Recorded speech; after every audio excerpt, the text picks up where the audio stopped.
Good afternoon, folks. Welcome along to the season opener of the World Downhill Skateboarding Championships. We are in Nusenna, Italy, in beautiful from the stunning town of Siena. It is a hot one today. The temperature has been creeping up. We've had practice on the course, and we're going to have 2 runs of qualification coming up for you over the next few hours. You can see the local time on the screen just coming up towards 4 o'clock. My name's Ian Finlay. Alongside me, Piers Darcy. Piers, it is great to have your company here this weekend. So glad you're in the commentary box for this opening race. We've got a pretty technical course here, and it's one that's really going to push these riders. Yeah, absolutely, Ian. I'm really excited. Thank you so much for having me here. And no question about it, this course is very technical, lots of corners, not that many straights, so riders are really pushed to their edge, trying to make it as fast as they can through every corner, and it's going to be an excellent race here today. We're really looking forward to qualifying. Everyone is stoked. Everyone is really hot. And it's going to be a really fun day. Well, qualification is just getting underway. We're going to bring you some times as and when we get them, but before, let's hand over to our presenter, Gemma.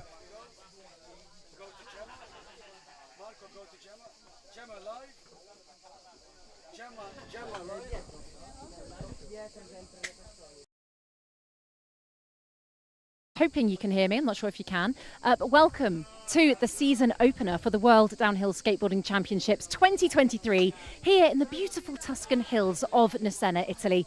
As you can probably see, it is incredibly hot. It is intense. The riders are getting ready for qualification. With some of the racers as they make their way towards the start. So come along with me and we'll see what we can do. In the meantime, I will throw to our wonderful team in the commentary booth. We have Ian and Piers, so over to you both. Thanks, Gemma. And Piers, this is our first chance to see from the drone a little bit of this course, and you're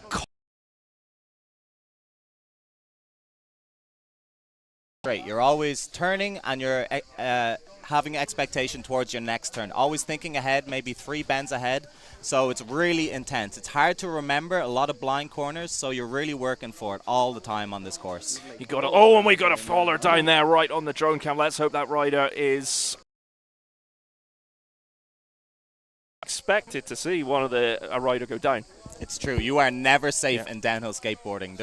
You always have to be on point.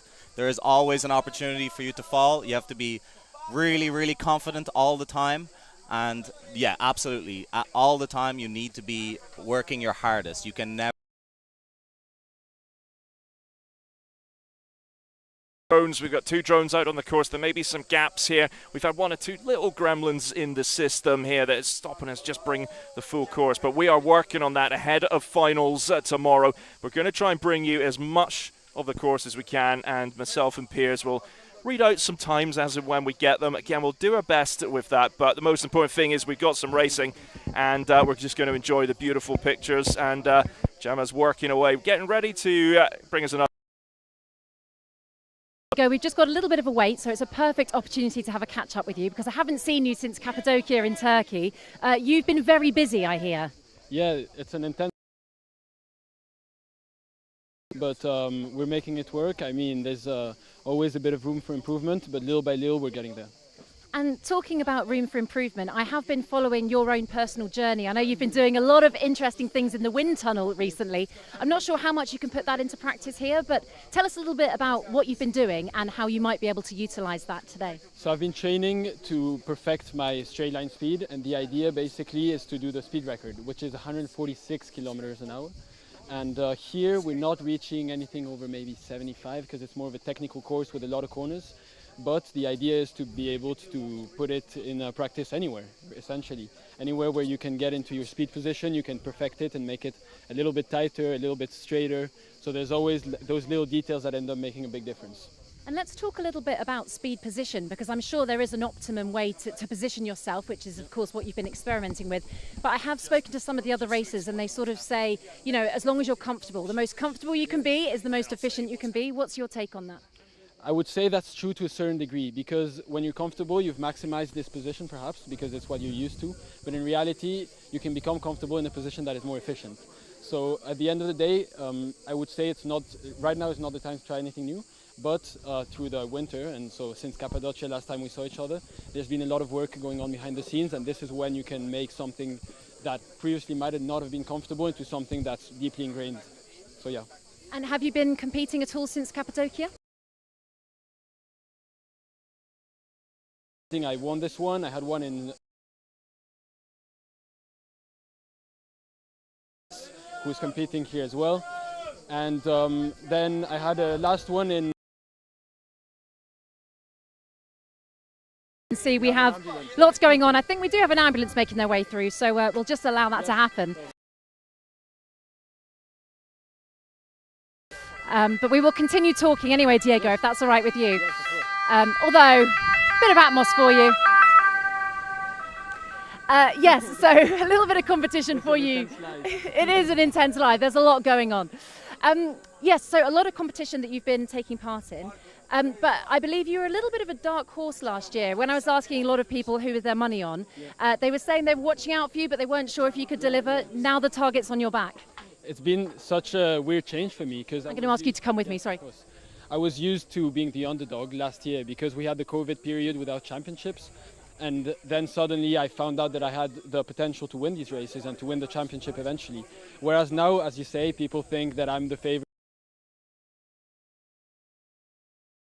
So here I don't personally think I'm the favorite, but it's also a nice mindset to have to think that you're the one that's hunting someone else. It's a bit scary to think that you're supposed to win. And you know what I'm going to ask you then? Who is the favorite? Who have you got? That I said Alex, my friend from France, and he ended up winning that race, so I'm going to make that bet again. Okay, nice. Final little bit from me. Obviously, this course can favour different people. It's an incredibly technical course, which we have discussed. What are your thoughts going in? How are you going to play these qualifications? So I would say it's a difficult course for me because the push is very important, so the start. It's very difficult to make clean passes. You have to really fight for position. And because that is my weak point, essentially, the start, it's important for me to get a good qualifying so that I can then get a good line in the.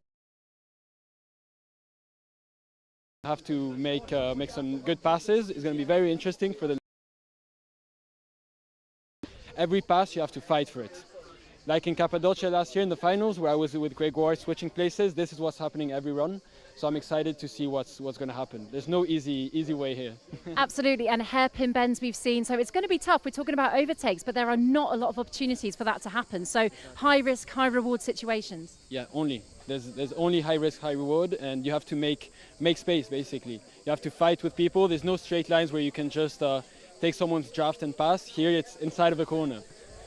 Very much looking forward to seeing you all in action. Diego, thank you very much for chatting with me, and I'm sure I'll catch up with you again later. Thank you very much. Thank you. Okay. Back to you, Ian and Pierce.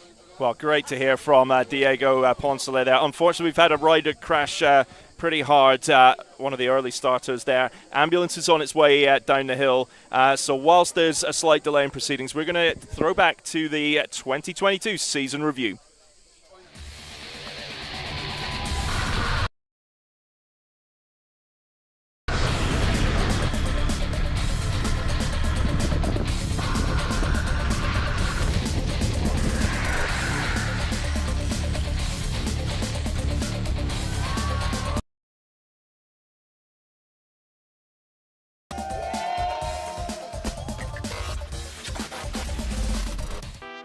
Racers ready!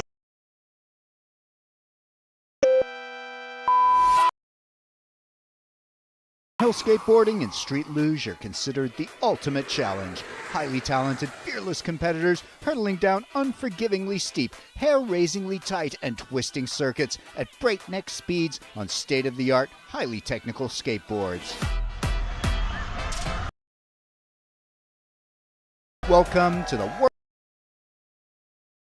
The WDSC, a multi-event, spectacular sporting disciplines in their purest forms, heralding a new and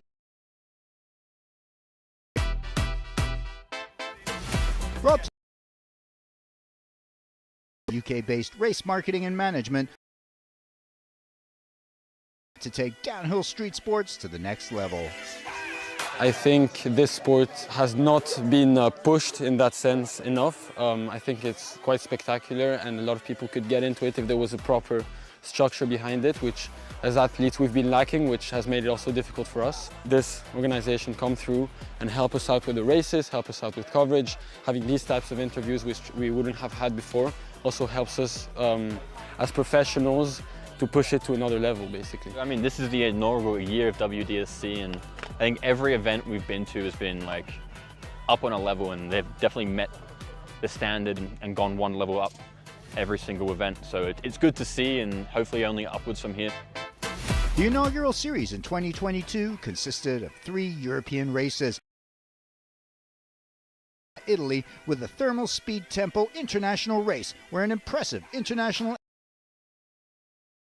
around the world gathered for round 1. The second round was in Kozakov, Czechia, in what many consider to be the pinnacle of downhill skateboarding and the ultimate challenge against the track and all the elements. The 12th annual Kozakov race gathered the world's best downhill skateboarders and lugers for a classic event. The third and final round was held in Turkey in the famous UNESCO World Heritage Site of Cappadocia, the historical region in central Turkey. A region as old as civilization itself, now a mecca for tourists, and with attractions such as the ferry chimneys, 37 underground cities, the Ihlara Valley, and of course, the famous hot air ballooning.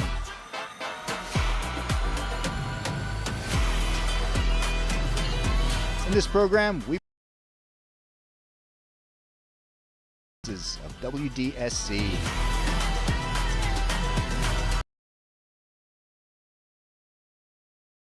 In Monticiano, Italy.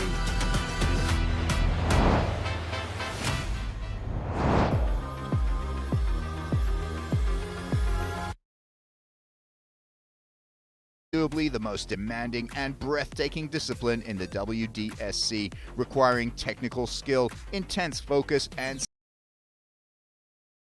roster in Monticiano, starting with a field of 64 as riders raced in groups of 4. Title in the downhill stand-up category. One of the biggest names in the field is last year's TST champion Diego Poncelet of Spain. We had a race last year which went really well for me. I was able to win it, and now this is the second time, but we have more people. There's been the Americans who have come, the Australians, and just all of Europe, so it's a huge challenge, and tomorrow is going to be very difficult. If anyone can take on Poncelet, it's reigning world champion Harry Clark of Australia. This is our first time back in Europe. Very excited to be racing a new track. This is the first time that I think a lot of us have been here. They ran the event 1 year previous, but for most of the internationals here, this is their first year. So it's a lot of learning. It's a fast track.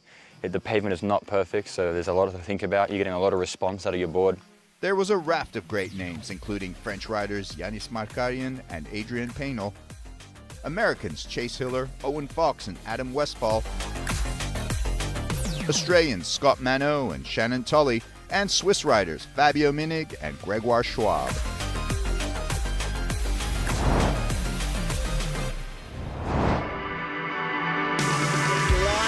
In the first quarterfinal, it was Diego Poncelet, Gregory Schwab, Chase Hiller, and Samuel Schuler. Gregory Schwab took the early lead ahead of Chase Hiller second, Diego Poncelet third, and Samuel Schuler fourth. Diego Poncelet moves up into second in the fourth exit from Chase Hiller. And just before the 7th curve, Poncelet finds the speed he needs to pass Schwab. Poncelet and Schwab featured Oscar Rodriguez, Owen Fox, Shannon Tully, and Andreas Bouclier.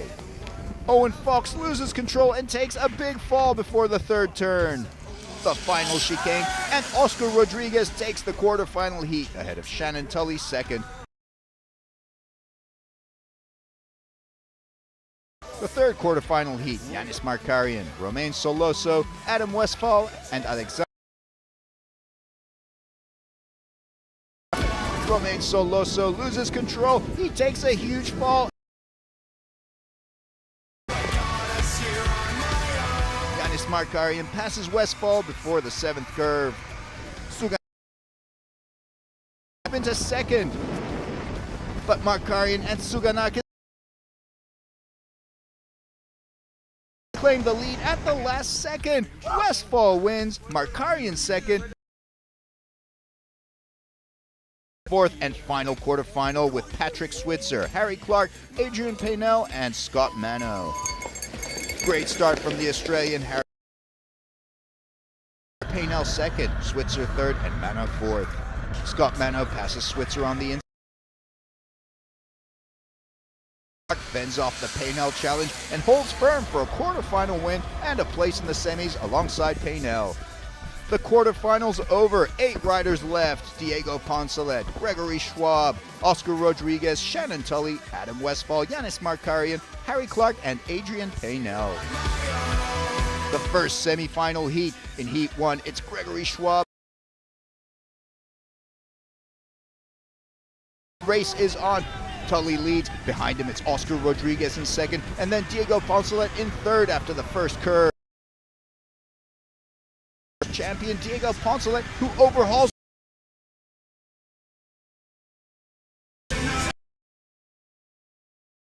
Look at the speed on Rodriguez as he passes Tully, and then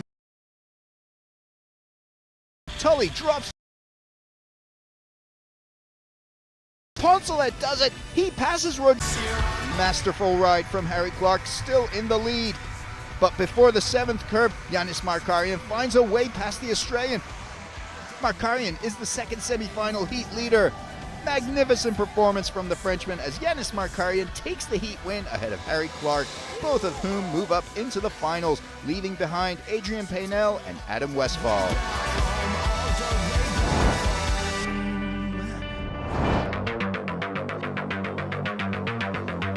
And so, the final of the Thermal Speed Temple longboard downhill, just 4 men left.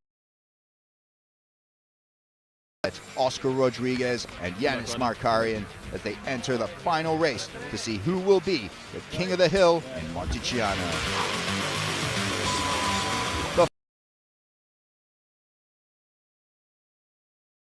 Into the lead with some strong leg work, Oscar Rodriguez in second, then it's Yanis Markarian third and Diego Poncelet fourth. Good move from Diego Poncelet, who finds the space to get past Yanis Markarian and moves into third. But Poncelet is not done as he glides his way past Rodriguez and into second. Just 1 man left. Race leader Harry Clark. Can he catch the Aussie ace? Incredible speed on Diego Poncelet. He catches Clark on the final straight. They are neck and neck.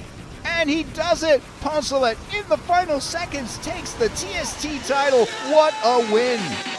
Incredible. Both the race and how I feel like the adrenaline right now is extreme. And we had an amazing race with Oscar, Yanis, and Harry, and it was just super close, battling, just perfect. Diego Poncelet is the WDSC Monticiano Downhill Stand-Up Skateboard Champion for 2022. Harry Clark runner-up and Oscar Rodriguez third.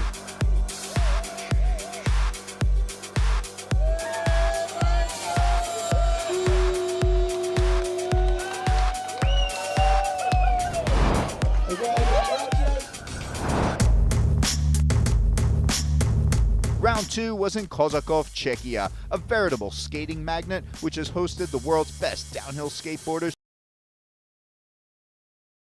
Only break being 2020-2021 due to COVID. The World Downhill Skateboarding Championship moved into top gear in Kozakov as dozens of the world's best converged for a sensational weekend of gravity racing that included men's and women's downhill. It was French riders Yanis Markarian and Luca Pouyin, Irish rider Percy Darcy, and Swiss rider Gregoire Schwab. Luca Pouyin pulls away into the lead ahead of his countryman Yanis Markarian. Oh no, big fall from Pouyin. No time for Markarian. Crash out. Schwab wins the first of 4 quarterfinal heats. Yanis Markarian finds the pace to get past Darcy to clinch second spot. The second quarterfinal heat, Owen Fox, Chase Hiller, Fabio Minik, and Ambroise Traoré. Great start from Chase Hiller, who takes the early lead. Traoré second, Minik third, Fox fourth. The leading 3 riders go into that curve neck and neck. Ambroise Traoré falls as Minik moves into second, and Owen Fox is third. The final chicane, Owen Fox trying to close the gap, but it's no use. Chase Hiller makes no mistakes, taking the heat win, and the other semi-final spot goes to Fabio Minig. The third quarterfinal heat features Diego Poncelet, Scott Mano, Oscar Rodriguez, and Antoine Carlotti.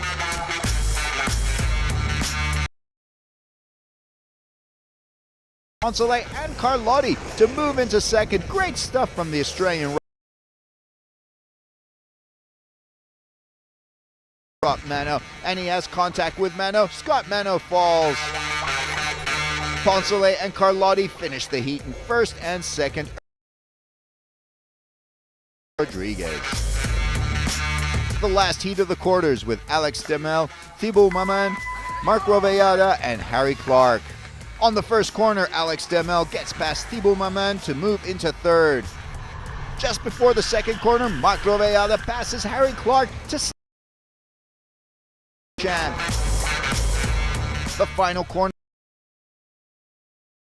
masterfully and slips past Rovellada to retake the lead. Schwab, Yanis Markarian, Chase Hiller, Fabio Minig, Diego Poncelet, Antoine Carlotti, Harry Clark, and Marc Rovellada. Semi-final heat 1, it's Gregoire Schwab, Chase Hiller, Yanis Markarian, and Fabio Minig.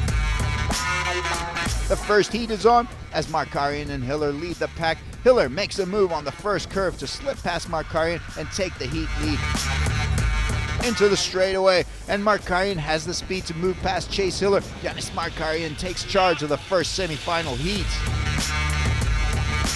Gregoire Schwab on the attack in the straight as he moves past Chase Hiller, bumping the American rider down to third. But Schwab is not content with second. He sets his sights on Markarian and makes a move for the race lead. And the Swiss ace does it. Gregoire Schwab putting on an exceptional race here as he snatches the Heat 1 lead and is on course for a well-deserved final slot. But just look at how close it still is. They all take that last chicane. The final stretch. It could not be closer. Brilliant finish. Schwab does it, nosing in.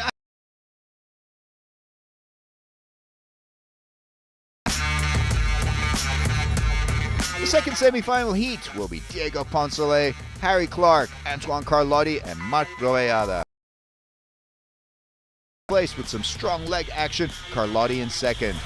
And Poncelet is very fast. The Spaniard behind Clark. Diego and Carlotti get swept up in there too. What a... Meanwhile, Carlotti came out best. Easy win for spot. Harry Clark is so close, but he runs out of track, and Antoine Carlotti scrapes. Two heavyweights and favorites here. Clark.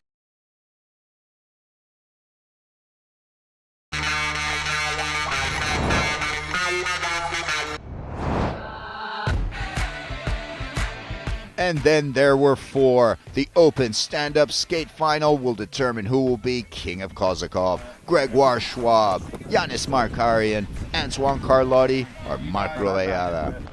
After the dry track of the quarters and semis, the rain returned and riders had to change their wheels to suit the new conditions.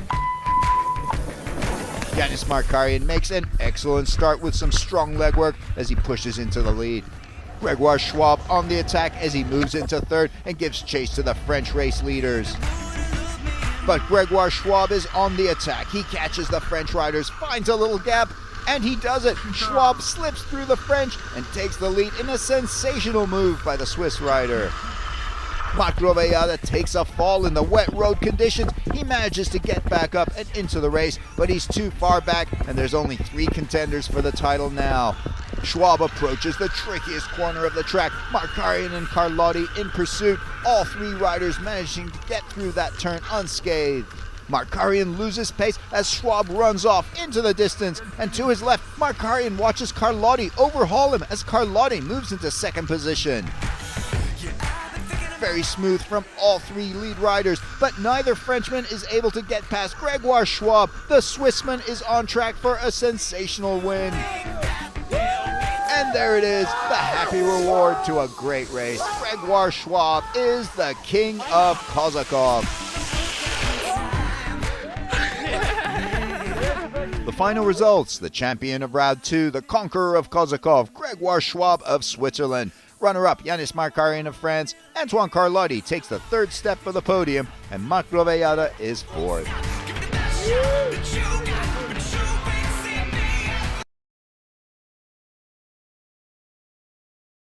I managed to pass Yanis and Antoine out of the race all the way to the end and won. The world standings after round 2 see Spaniard Diego Poncelet still on top, but by a mere sliver. One single point separating him from Yanis Markarian in second, Gregoire Schwab third, with Harry Clark less than 40 points behind, then Oscar Rodriguez fifth.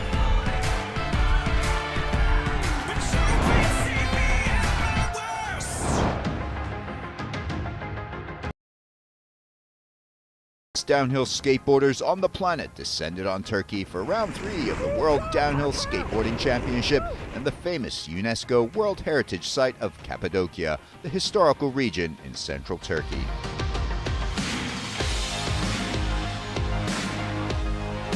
The 3-kilometer course, which drops 300 meters, featured 12 turns, all of them hairpins, and long straight sections on a course which was sure to challenge the best of the best in downhill skateboarding. First quarterfinal.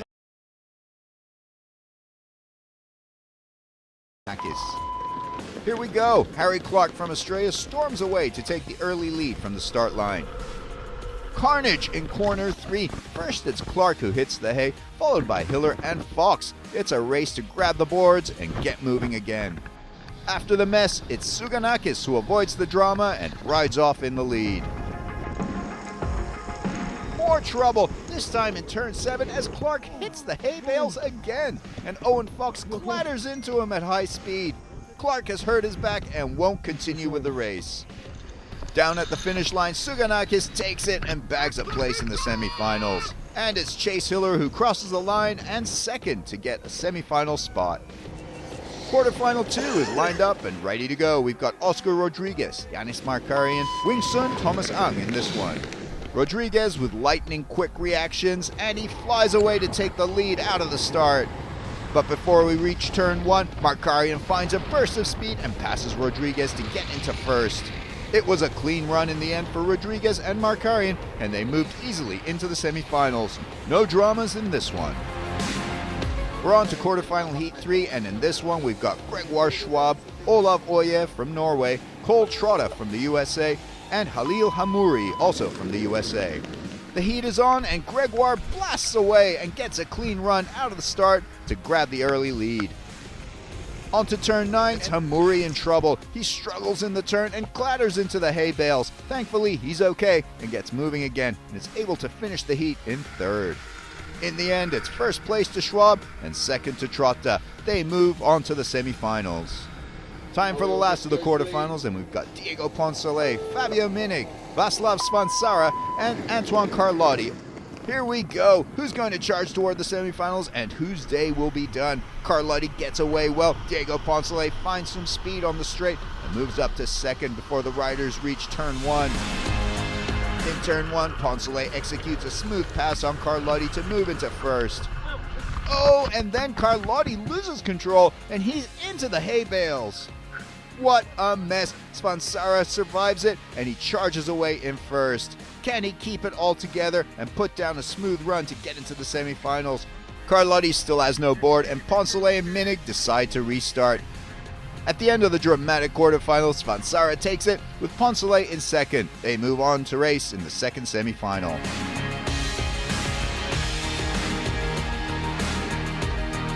In semifinal 1, we've got Alexandros Suganakis, Yanis Markarian, Oscar Rodriguez, and Chase Hiller. In glorious sunshine, semi-final 1 is go, and it's a strong start from Rodriguez as he gets into first alongside Suganakis. Markarian and Hiller make their move and squeeze past Rodriguez and Suganakis, all this before turn 1. It's Hiller and Markarian head-to-head in the first quarter, with Tsuganakis and Rodriguez in third and fourth, but huge early drama as Hiller goes down on the straight after the turn, falling, and now he's right back in last position. Tsuganakis grabs first place, Markarian in second, and Oscar Rodriguez with work to do in third. On to corner 3, and Rodriguez is struggling, and he goes down. And at the finish line, it's Markarian who takes semi-final 1, Tsuganakis in second place. They progress to the final, Rodriguez in third, Hiller in fourth.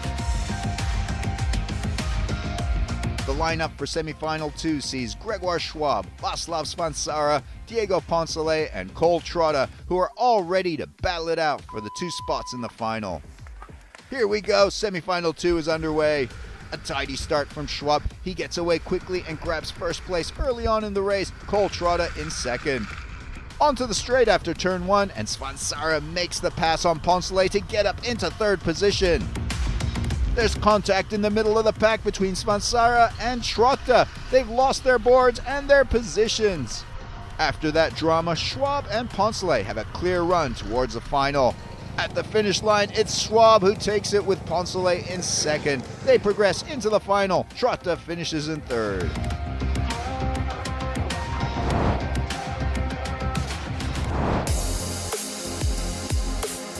The men's open skate final here in Aksaray featured a lineup stacked with talent. Diego Poncelet, Alexandros Tsuganakis, Gregoire Schwab, and Yanis Markarian all revved up and aiming for the win. Tsuganakis is the early leader, Gregoire Schwab has jumped up to second, Poncelet finds himself in third, and Markarian is down in fourth. Schwab sneaks in from Tsuganakis' right-hand side to grab first place, and Poncelet gets by as well to move into second. Now Markarian catches Tsuganakis and moves into third. Everyone is still tightly packed together. The first big moment of drama as Tsuganakis loses control and nearly goes down. He's able to continue but has dropped down to fourth. Out of the exit of turn 5, and Poncelet makes the pass on Schwab to now lead the race. But through turn 6, the lead changes hands again as Schwab passes Poncelet on the outside to retake the lead.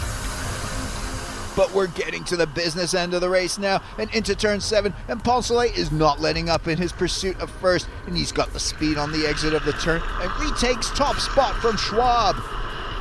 This one is heating up corner by corner. Schwab sneaks through on the inside and again passes Poncelet. Another change of leader in this thrilling final. This one is still not over, and again on turn 9, Poncelet passes Schwab and moves into first place. What a race!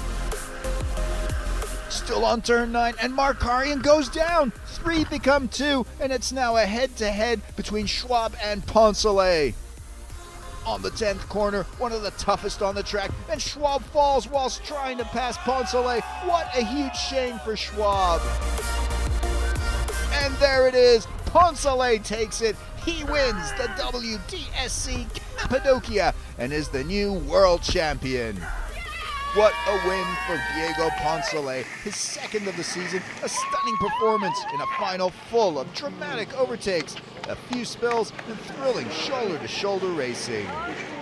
It was an incredible race with Greg. We passed each other maybe 6 or 7 times. It's Diego Poncelet from Spain.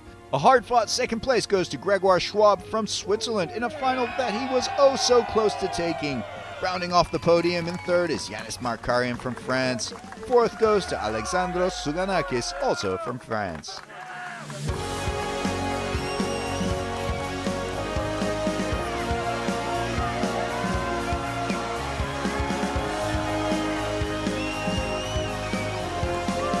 Final World Championship standing sees Diego Poncelet at the top after his 2 wins this season. Second goes to Yanis Markarian from France. Third in the standings went to Gregoire Schwab, the winner of Kozakov, second here today, and an all-round solid season from the Swiss rider. And that brings us to the end of the World Downhill Skateboarding Championship in Cappadocia. What a location, what a race, what a season. See you in 2023.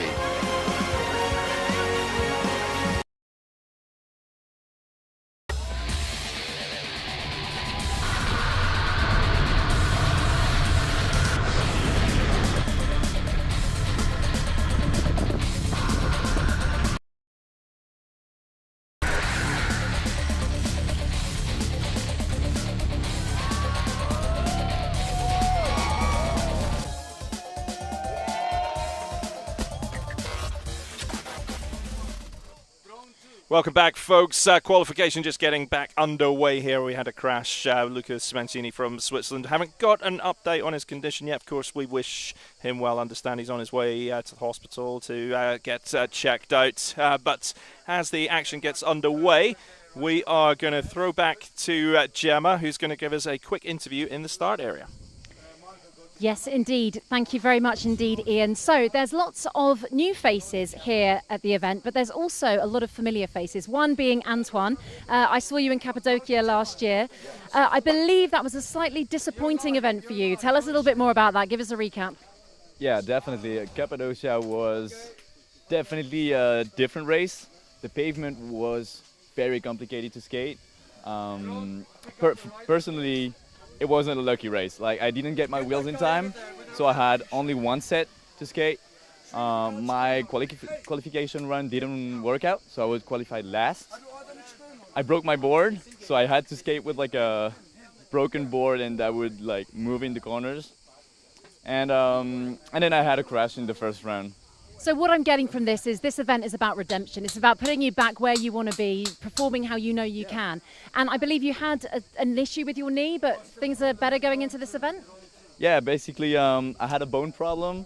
Now I got screws, 2 screws into my knee, and it feels amazing. I was out of skating for 5 months, something like this.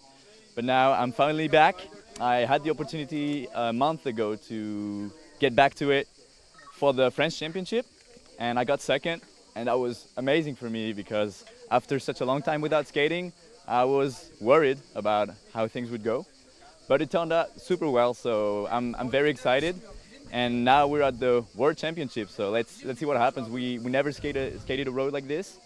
It's very exciting, but personally, I have no idea where I'll be in the qualies and for the race. And it's worth mentioning as well that because you haven't been on form in terms of your knee, perhaps it's not back to its full strength. And on a course like this that's so technical and so physical, you might find that slightly challenging. Yeah, I mean, definitely I feel my legs at the end. My knee feels great, so that's super cool. The only thing I'm worried about is I haven't gotten back to my full strength in my thigh. And so for pushing, where it's super important here for the race, might be an issue. I used to push quite well because I train back at home. It's pretty flat, but there's a big hill right after the to get back to home, and I'd always do it like full blast. So that's how I got better. But I kind of feel like I lost everything. So we'll see how it goes. But I'm still as motivated, and when I'm back home, I'll start again doing this. It's great to hear. It's great to have you back, and I look very much forward to seeing what you can do today. Yeah, I'm very excited. I think everyone is, because we've missed racing, especially with like international. Seeing all those faces, it's just amazing to do that every year. That small crew, we all know each other, and we all get to hang out in crazy places like Turkey, Cappadocia, here in Italy. I never went in Italy before, so yeah, it's amazing. It's definitely a great vibe. Antoine, thank you so much for chatting with me, and I will catch up a little bit later on. Sure. Okay. Ian and Piers, thank you too. Ian and Piers, back to you. Thanks, Gemma. Thanks, Antoine. Great to hear from Antoine there. And Piers, we've got riders out on the track now, and we're starting to get some times coming in as well. But let's get a look at the course here. Yeah, absolutely. So we're in the top section here with Ben de Snyder from the USA. Looking a bit loose in the arms there, but definitely.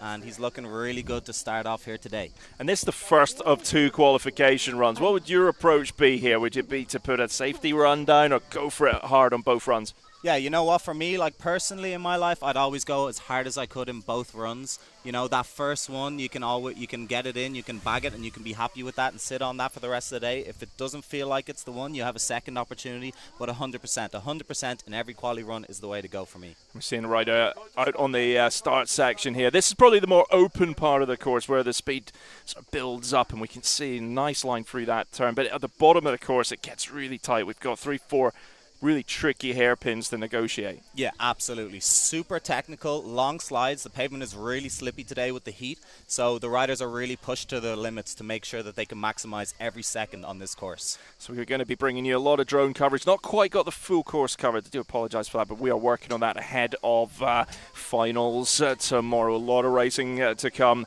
over the next day or so. We've got one of the best time so far, Adrian Paynell, 123.344, and we're going to go back to Gemma in the start with another interview. I'm here with Anna Pixner. Anna, thank you very much for joining me. How are you doing? I'm very good, yeah. So Pretty hot, but... with the heat, it might play into how they perform today? I think so, but I think generally it's easier to skate in hot weather than really cold weather. I think like it's better to have your body warm than cold. Yeah, no, that's a very good point. And I'm sure a lot of people watching at home may have seen on our socials a fantastic video of you. Our cameraman Renato got a really great sort of flow through of you taking on the course. How did it feel? Because to me it looked very meditative, very smooth, very free flowing. But obviously you on the board, how did the course feel? Yeah, it does feel very... slidey wheels yesterday, and it's a little bit tricky, this course, if you don't... It's very slippery. But I think for me in general, like when I skate, I feel super calm and relaxed. I feel like you kind of have to as well. Especially on a course like this. I mean, it's so technical, there's so much room for error, really.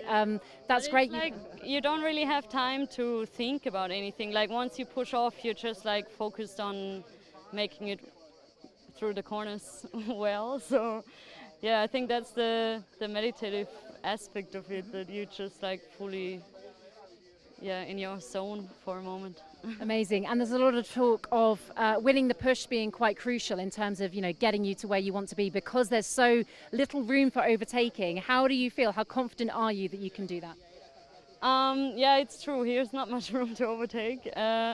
I'm like very confident in sliding, out of sliding. So for me, it's great that it's a slippery track. Okay.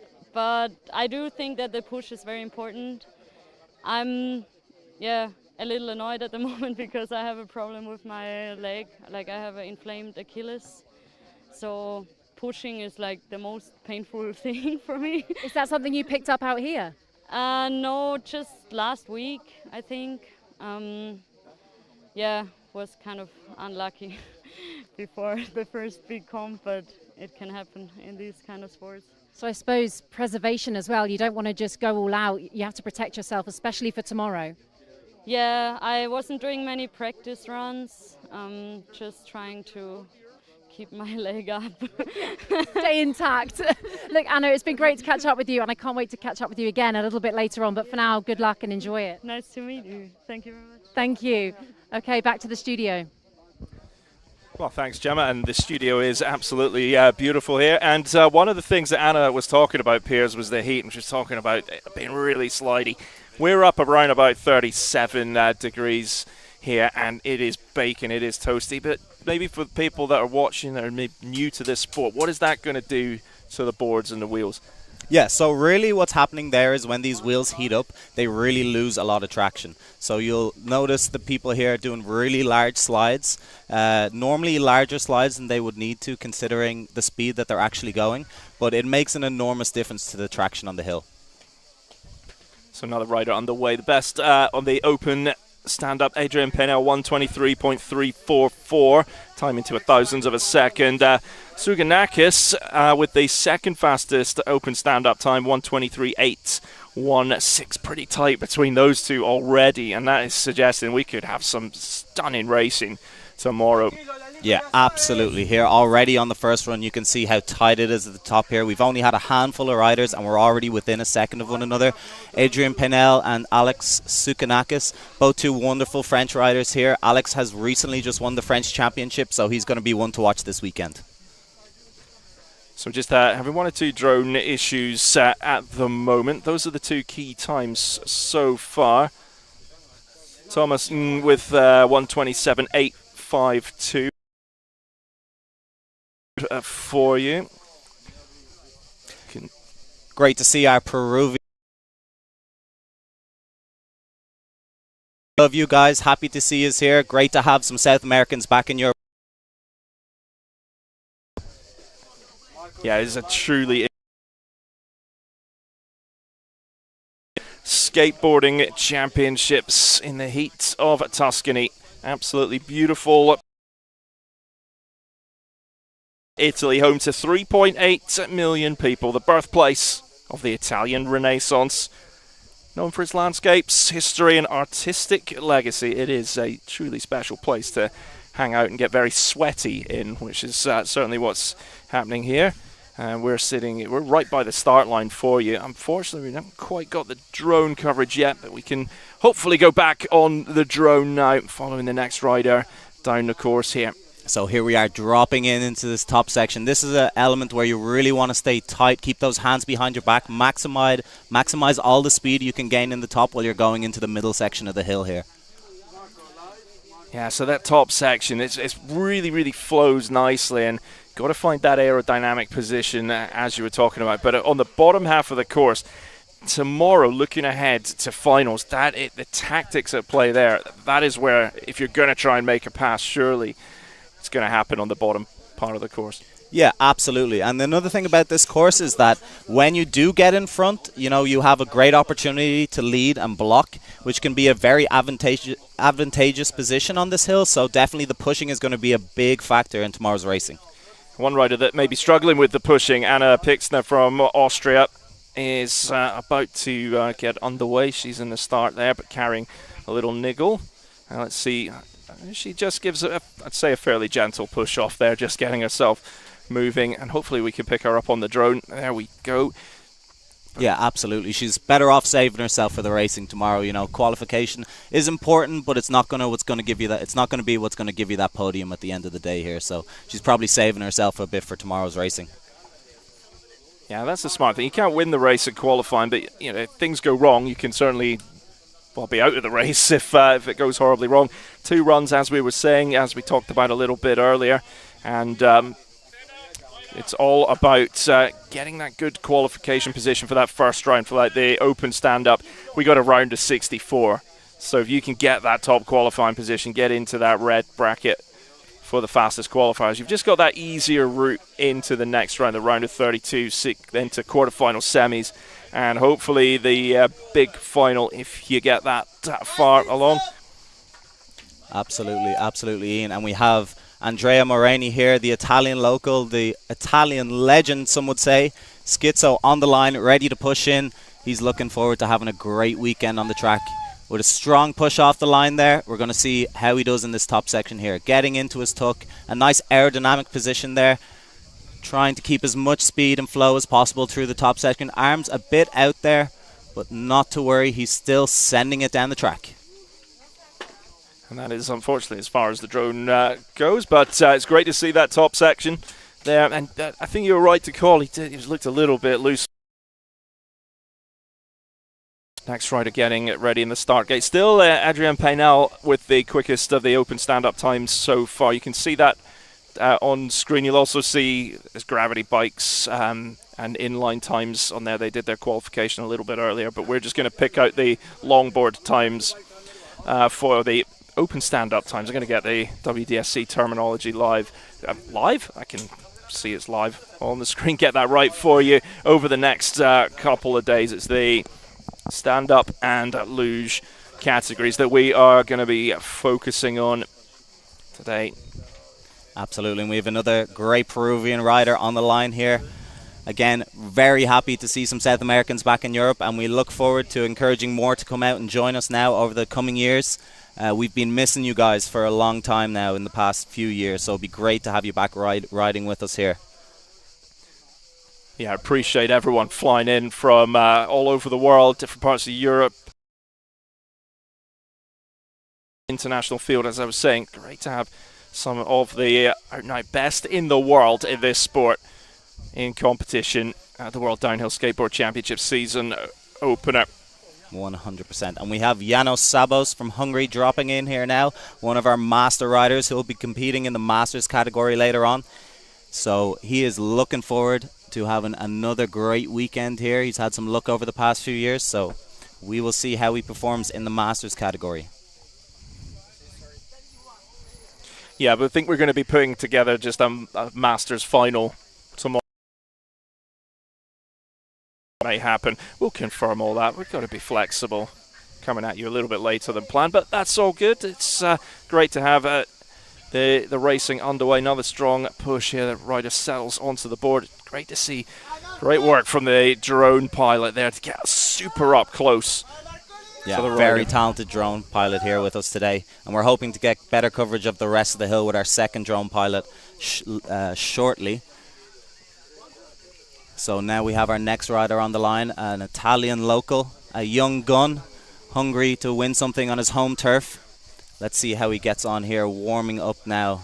It's one of the most exhilarating parts, standing on that start line before you go, and off he goes. A little Mongo push here to get started. We have Renato, our inliner, following him there, dropping off as he drops into the top of the run here. Nice tuck in from the young man, keeping it tidy here at the top. Fabio Scarno, an Italian legend, young man himself, excellent rider, and he is also looking forward to have a great weekend racing here in his homeland. And if you want to see some insane footage from practice yesterday, make sure you head on to our social channels on Instagram, WDS Championship for the Instagram account. You can see some of the footage that Renato caught of Anna Pixner yesterday. It's updating you on timings and things for tomorrow, because things may end up moving around a little bit. Date with everything that is going on here in Nusenna, Italy. It's a pretty quiet town. It was quiet until we turned up anyway. Yeah, I know it is bouncing. It is a beautiful area that we have out here today, looking out at the vista behind us. Trees, mountains, you couldn't have it any better. Maybe slightly less heat wouldn't go a little bit less heat, but then we're from both from a part of the world. This has been quite the adjustment period.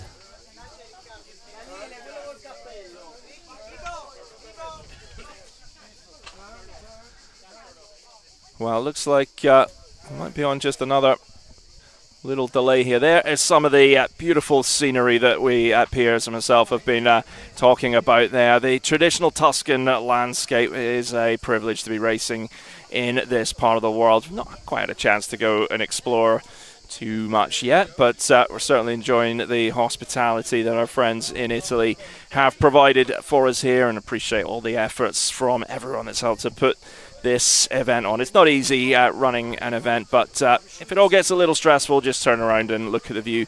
My current view is basically some rocks and some trees in front of me, but even that's not too bad, so we'll take that. So we've got no riders on course at the moment. Adrian Pinel still with that quickest time, 1:23.344.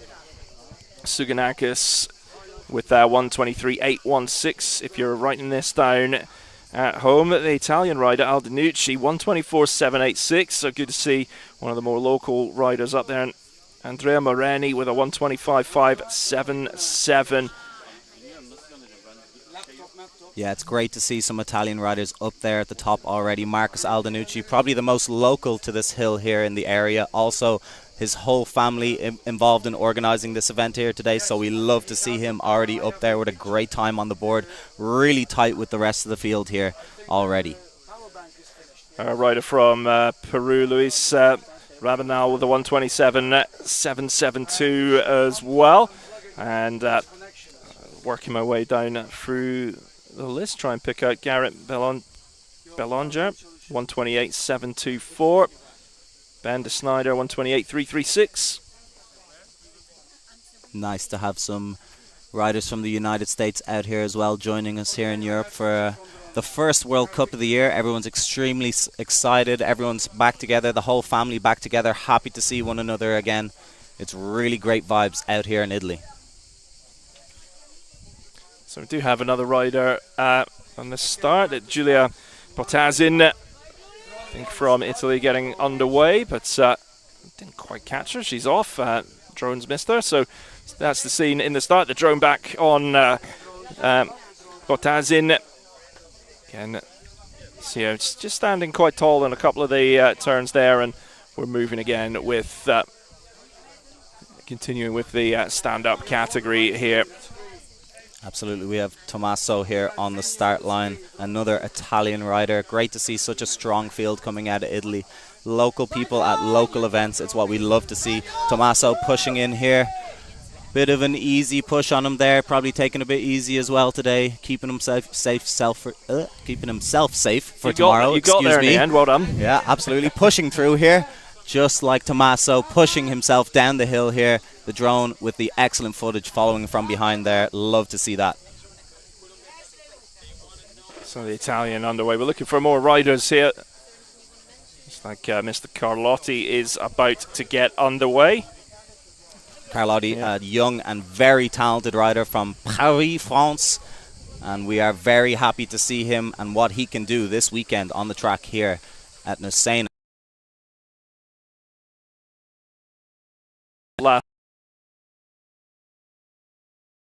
Antoine Carlotti from France, and he's another rider. He could be a real strong contender for this race. Absolutely, absolutely he can.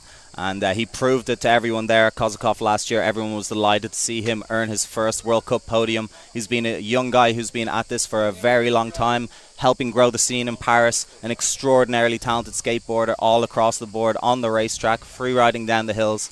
So it's really nice to see him suited up, ready to go this weekend. So here goes Antoine Carlotti, gets strong push there, regular footed rider. A big extension with that right leg. He's working that top section for about 150 meters, and he gets into really low tuck. You see that extension just in the turn.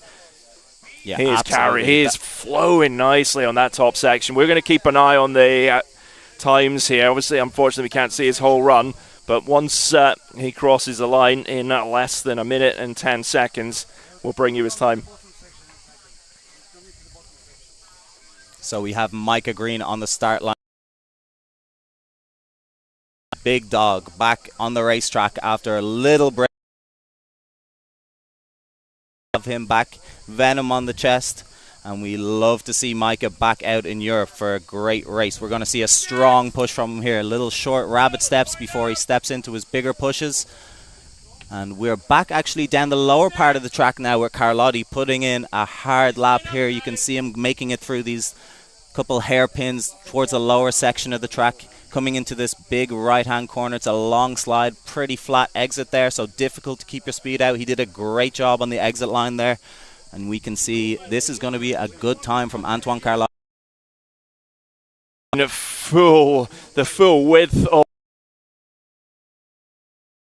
and crosses the line. Let's get a look and see if we've got a time for Antoine Carlotti. It should be dropping in pretty 1:24.097. That is the third quickest of the longboard time. So really strong first run from him. Excellent stuff from Antoine there. We can see already we have 3 French riders at the top here. We're going to need someone to come in and shake it up a bit. We have plenty of great riders still lined up on the start line here, so we're going to see some chopping and changing, but nice to see some consistency from the French there. And good to see the bottom half of the course as well. Apologies, a little bit breaking up, but we'd rather that, and hopefully we can just imagine how it's all running there. But you see the bottom half, you've really got to set up, Pierce, for these tight hairpins and almost getting off the track there. Micah pushing it from line to line there. That's what we love to see, and absolutely these tracks and these corners are so technical. You really have to be thinking ahead, what's coming next, what's after that, and be preparing yourself at every section of the track.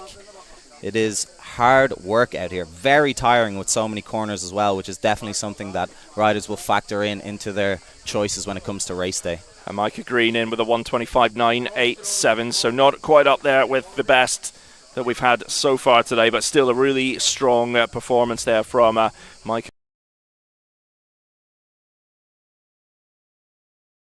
Absolutely, and we still have yet to come many of the top riders from the world. I see in front of me here Diego Poncelet, Stefano Barbizzi. We're going to be getting some cracking times out of these boys very shortly. Yeah, Diego Poncelet will be up in a couple of riders' time. It's in that white suit with the red stripes. So see what he can do. We heard from him a little bit earlier, and talking about the work that he's been doing, looking at going for that speed record as well. But this is all about racing. This is all about the tactics when we get into tomorrow's race.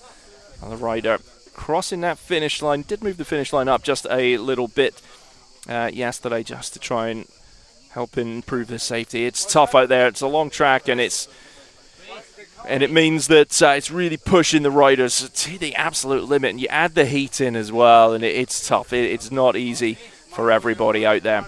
Yeah, this sun is really tiring. It really takes it out of you. When we finished up here yesterday, everyone was quick to bed afterwards. Yeah. So they're definitely going to be trying to conserve a bit of energy, staying in the shade, drinking lots of water, staying hydrated.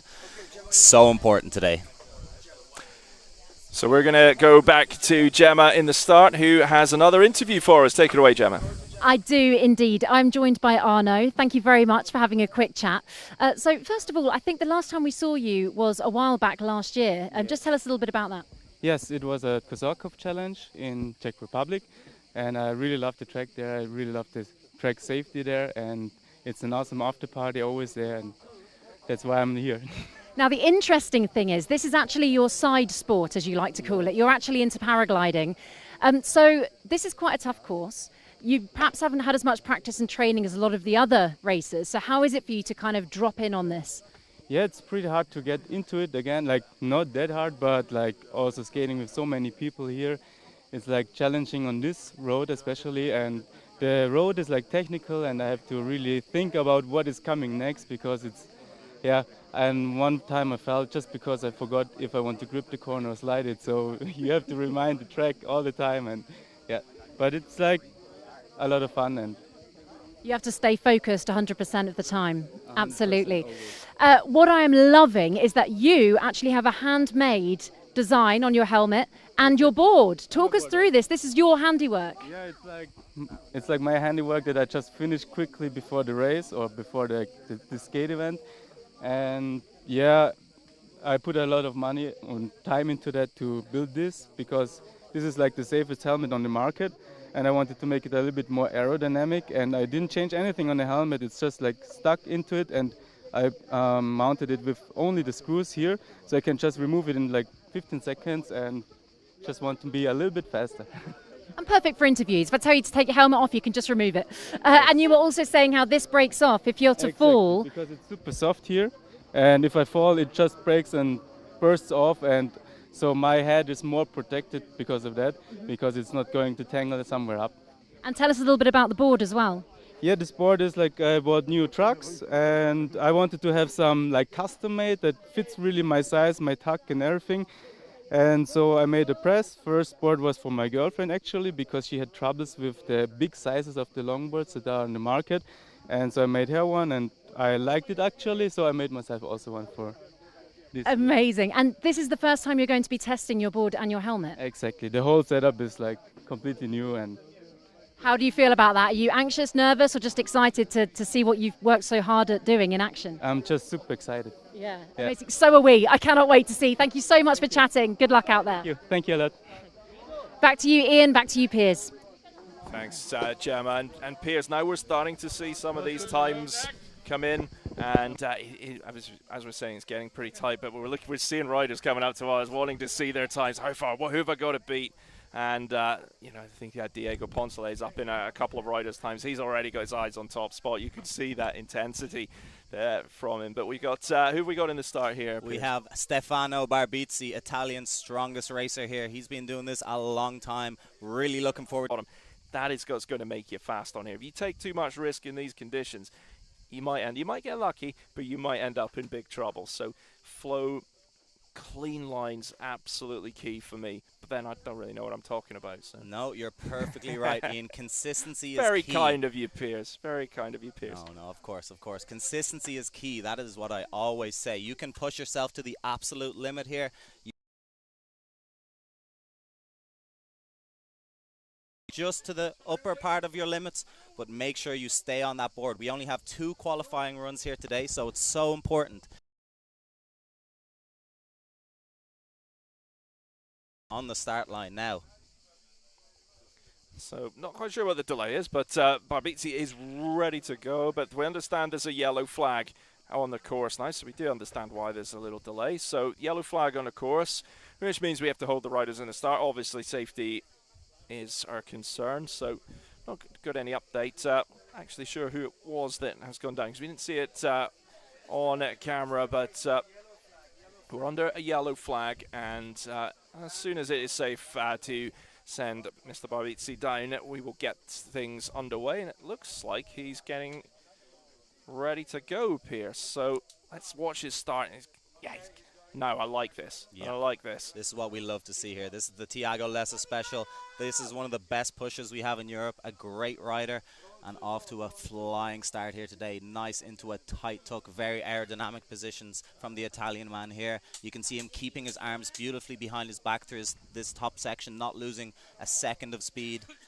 And we cut back to Diego Poncelet, the world champion, on the start line.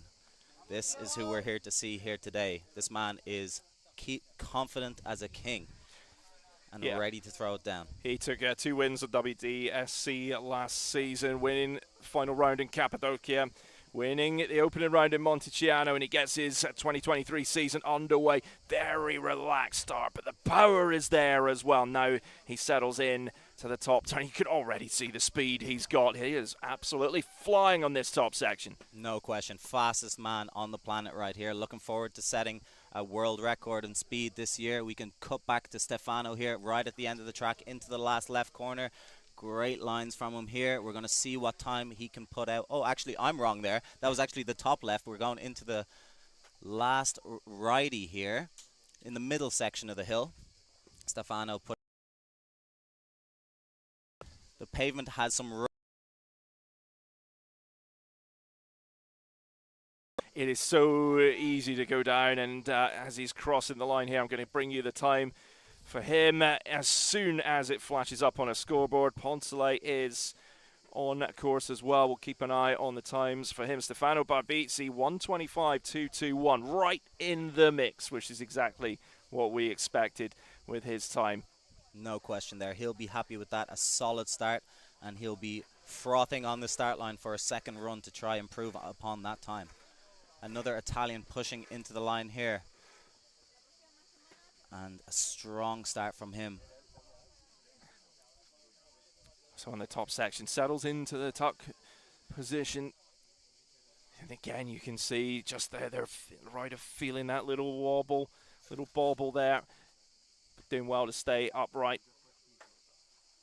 We got Chappie Chapman from Austria here coming in to the bottom section of the hill just before the finish line there, with his funky helmet. Oh, I'm wrong again. I really should learn this track a bit better there. Come on, Piers, let's go for a walk. I did not have enough time to skate laps here today, guys, so you will notice that my track knowledge is subpar. My track knowledge comes from a late-night van ride with the boss.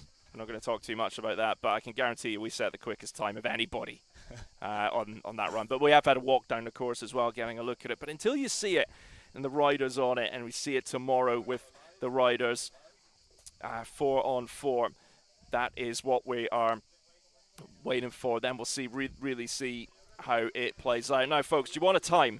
Because I've got a time for you. Diego Poncelet, 1:21.603. My God, wow. The man is on fire already. You called him the fastest man on the planet. Look at I'm that. not going to disagree with you there. The proof is in the pudding, my friends. We are seeing the best of the best here out here today. Will anybody be able to make up that time? He's a solid 2 seconds almost ahead of the second place Adrian Penel there. People are going to be thirsty now to try beat that time in their second run, including Diego. And he didn't even call himself like one of the favourites for today. We've still got to see the likes of Harry Clark, Owen Fox to come down as well. But I think that time, I mean, if I was Diego, I think, yeah, it's a hot day. Let's just go back to the pool now. He's going to have a red bib. Absolutely. The man is so humble, and we absolutely love that about Diego. He's one of our favourite people. Everybody loves him. No issues with Diego from anyone. He is the kindest, most humble person, and yet an absolute destroyer on the hill. But the amount of work that he's been putting in over the winter, the amount of training, but the research and development that is going into it is showing when you can, if you're lucky enough to have access to that kind of support, just how much of an advantage it can bring you. Yeah, absolutely. And I mean, he's had some great collaborators. Martin Segrest, ex-world champion, helping him with his aerodynamic stuff. Jonathan Fletcher with the speed suits, and Aaron Skippings on the helmets. He's getting all the help, but at the end of the day, he is the only person on the racetrack when he's pushing in there. So it all comes down to his skill, his talent, and his commitment to the sport. It's all those little things, all those little cogs that are turning, that just working together. I actually used to use Jonathan Fletcher for suits in ski racing as well, based in the French Alps, aren't they? I think Annecy way perhaps, or somewhere not too far away, but they do make some exceptional suits here.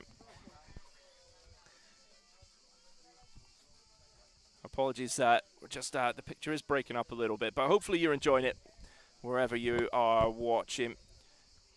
Nice slide there, just controlling it. He's pushing it out a little wide. Lost a bit of speed there, but still keeping it moving, staying upright on this first run for a lot of riders is absolutely key. 100%. And you can see there, really important is not to be sliding when you're exiting the road. That's where you can lose a lot of speed. You'll notice that when people slip into a slide just as they exit the corner, they really do tend to lose a lot of speed. So keeping that grip as you exit is super important. We have Vasek on the line here, a Czech champion, the young man coming out of Prague. Really looking forward to seeing what he can do this weekend as well. Always a strong start from Vasek there in his beautiful pink and blue leathers. Let's see how he gets on in this top section. Yeah, goofy footer as well there, but I really like the power of those short, sharp, really powerful moves, and then get in with that longer push. So see how the Czech man goes here. I think we've got another Czech rider in the start as well. Yeah, absolutely. The Czech out in force here today. Happy to see them. I think our rider on the start line is Czech-Ukrainian, which is lovely to see as well. Beautiful yellow and white suit on the man here. It's relatively clean as well, which is good. Absolutely strong start from him, but we're watching Bobo on the line here, another Czech rider. Plenty of Czechs all lined up together here. Bobo coming across the finish line there.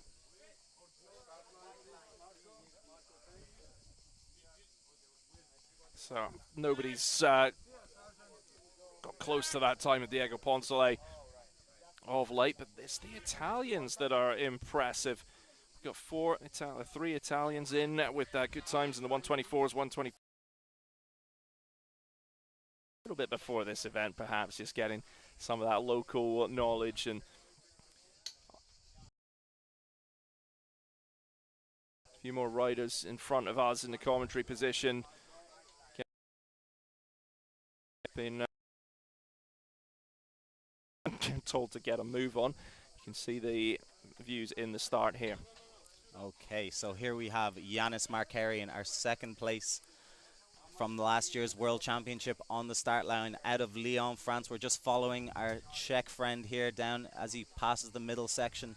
Yanis on the line here. No doubt Yanis is going to put in a tight time. Yeah, Markarian third in Kazakov, third in Cappadocia last season. Just finishing second in the standings. He is, well, anywhere like in the 123s or 122s, he's going to be pretty stoked about that sort of time. But I can't see, is anyone going to get close to that 121? 6:03 from Diego Poncelet. Well, let's hope so. We want it tight, we want it close, and see just that little bobble in the turn there before the finish line, and the rider across the line. Absolutely, and Yanis actually set the track record at Kozakov last year, so we can definitely expect a good time out of him, beating off the likes of Harry Clark and Diego Poncelet last year at Kozakov. So quite possible he might even get a pole on Diego here. And this is Ambroise Traoré from Lyon, France as well. A protege of the likes of Yanis Markarian, a great stand-up rider and a confident racer as well. Strong start there from Ambroise. So qualification well underway. This just the first of 2 runs. We got the time for Yanis Markarian, 1:23.853. So 2 seconds off the pace of Poncelet, but still a really, really strong time. Absolutely, still in the top 5 there, coming in at 5th place. He'll be hoping to do a bit better in his second run here today. Oh. It'll be interesting to see what Diego Poncelet does on the second run, because he may look at the times. He may come to us and want to have a look at the times and, okay, just going to save myself, I think, as you said earlier. But, you know, the type of rider he is, Diego is, you know, he's probably going to want to try and better his own time on run 2, isn't he? Yeah, I know. It's possible. You know, Diego is also the ultimate tactician on the racetrack. We do only have 3 sets of wheels for racing and qualifying here today, so it could be essential to save that little bit of skin that gives you the extra grip. That's the fresh, clean surface on the wheel before it starts to wear out. You start to lose traction as the more you use that wheel, even. So it's possible that he might just bank that first qualification run there, be happy. He still is standing a solid 2.5 seconds on pole there. So we might see Diego save his wheels, save his energy, and keep it all for the racetrack tomorrow. Yeah, especially with these conditions out here, the temperature on the road. I don't have any way to get temperature for the road surface. It's sadly not Formula 1. We don't have that with us, but it's pretty hot. I can tell you, it is absolutely scalding. Yeah, I wouldn't want to be here out there in bare feet, put it that way. So it is really going to shred those wheels. 100%. And so it's going to be about managing equipment through, but also managing yourself through this, trying to get as much water around to the riders. Thankfully, nice lunches have been provided, but these guys have been waiting around all day. They've had a few practice runs and things earlier on, but it's been a long day out in the heat. Thankfully, there is a little bit of shade around in the start area, but we've got a lot of tired-looking faces around, and you can totally understand that, and that's just the crew, in fact, that are the tired-looking faces. The riders, they're professional. They know what they're doing. They can handle it. No question. It's just me that's it. struggling. It's just me. And in those leather suits as well, you have an extra 10 degrees of heat onto your body there, sweating profusely into the leather there, maybe loosening up the leather a bit, but my goodness, are you suffering when you're in those suits. And you don't take it off because you're never getting it back on. Absolutely There's been 1 or 2 comments that we should be in leather for this today, but I managed to get rid of those comments pretty quickly, so it's just not going to happen. Hussein Nas pushing into the start line here from Norway, the younger brother of Ali Nas. Excited to see how he performs this weekend. Leo Richard on the start line there.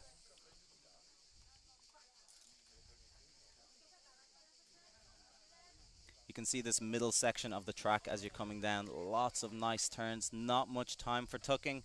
You're really just setting up and preparing for the next corner the moment you exit the last. Lots of big slides, wearing those wheels.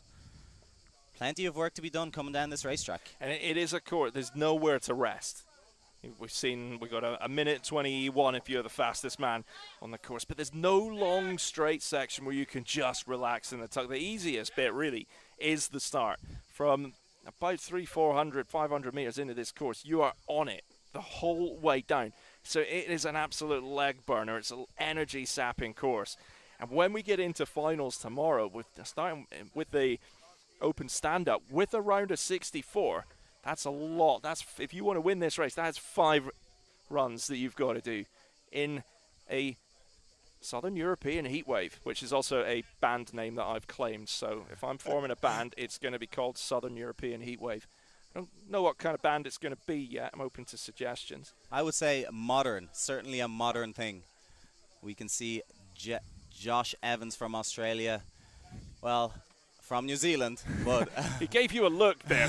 He gave you a look the moment I said that. If looks could kill. Josh Evans. Oh, we have Tim White on the line here. One of our masters, 35 years old. Tim from Australia, lining up and pushing in. Great Mongo push from Tim there. He could be a great rider in the Masters tomorrow. It's very possible. Masters at 35. Well, babies. Josh Evans in his tight-fitting leather suit here today. And where's he from? He is from New Zealand, but has been living in Australia for a long time there. An excellent rider, solid racer, and he is excited to to see what he can do here on the new Quay A1 wheels there. Testing them against your standard Magnums and Alphas, which most people are riding here today. Happy to see a new race wheel out in the pack there. Well, in these conditions, you're really going to find out if those wheels are going to be working well. I've seen a few other riders in front of us. Owen Fox out of Santa Barbara, California, not too far away from getting his first qualification run underway. He's going to be up in a couple of riders' time. We'll have Oye is there from Norway, sitting down in front of us. So we're seeing a few more names getting ready, and what do we call a group of street losers? A school of street losers? A gaggle. A gaggle of street losers? A murder. A murder of street losers? No, I was going to say something else. I'm not. I'm going to work on that for tomorrow. But they do like to stick together. They move in packs, don't they? Absolutely. They move in packs. Slow packs. Right, Owen Fox is on the start line, and he is going to get underway any moment now. Great to have Owen here. He finished 10th in the standings last season, 9th in Kazakov, his best result. Another regular-footed rider. Do like his white, so it's easy to spot Owen in 4-on-4 racing. It is easy to spot from far away, pushing in strong here. Owen Fox hoping to be able to put down a great time in his first quali lap there today.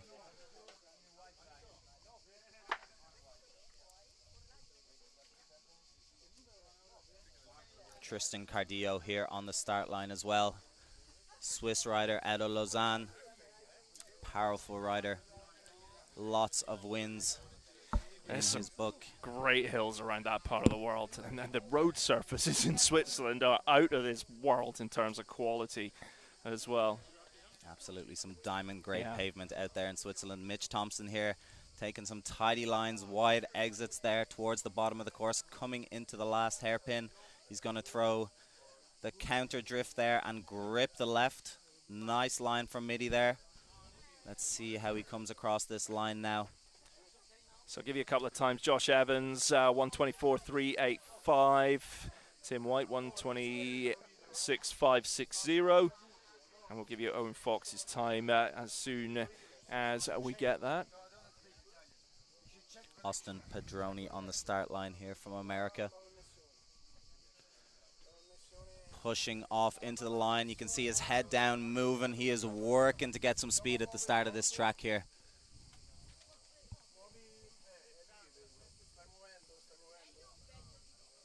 Behind him, our youngest rider in the field, Andreas Bukele out of Paris, France. It is a strong group coming out of Paris. Absolutely. And it's pretty flat. It is. Maybe they get in the car.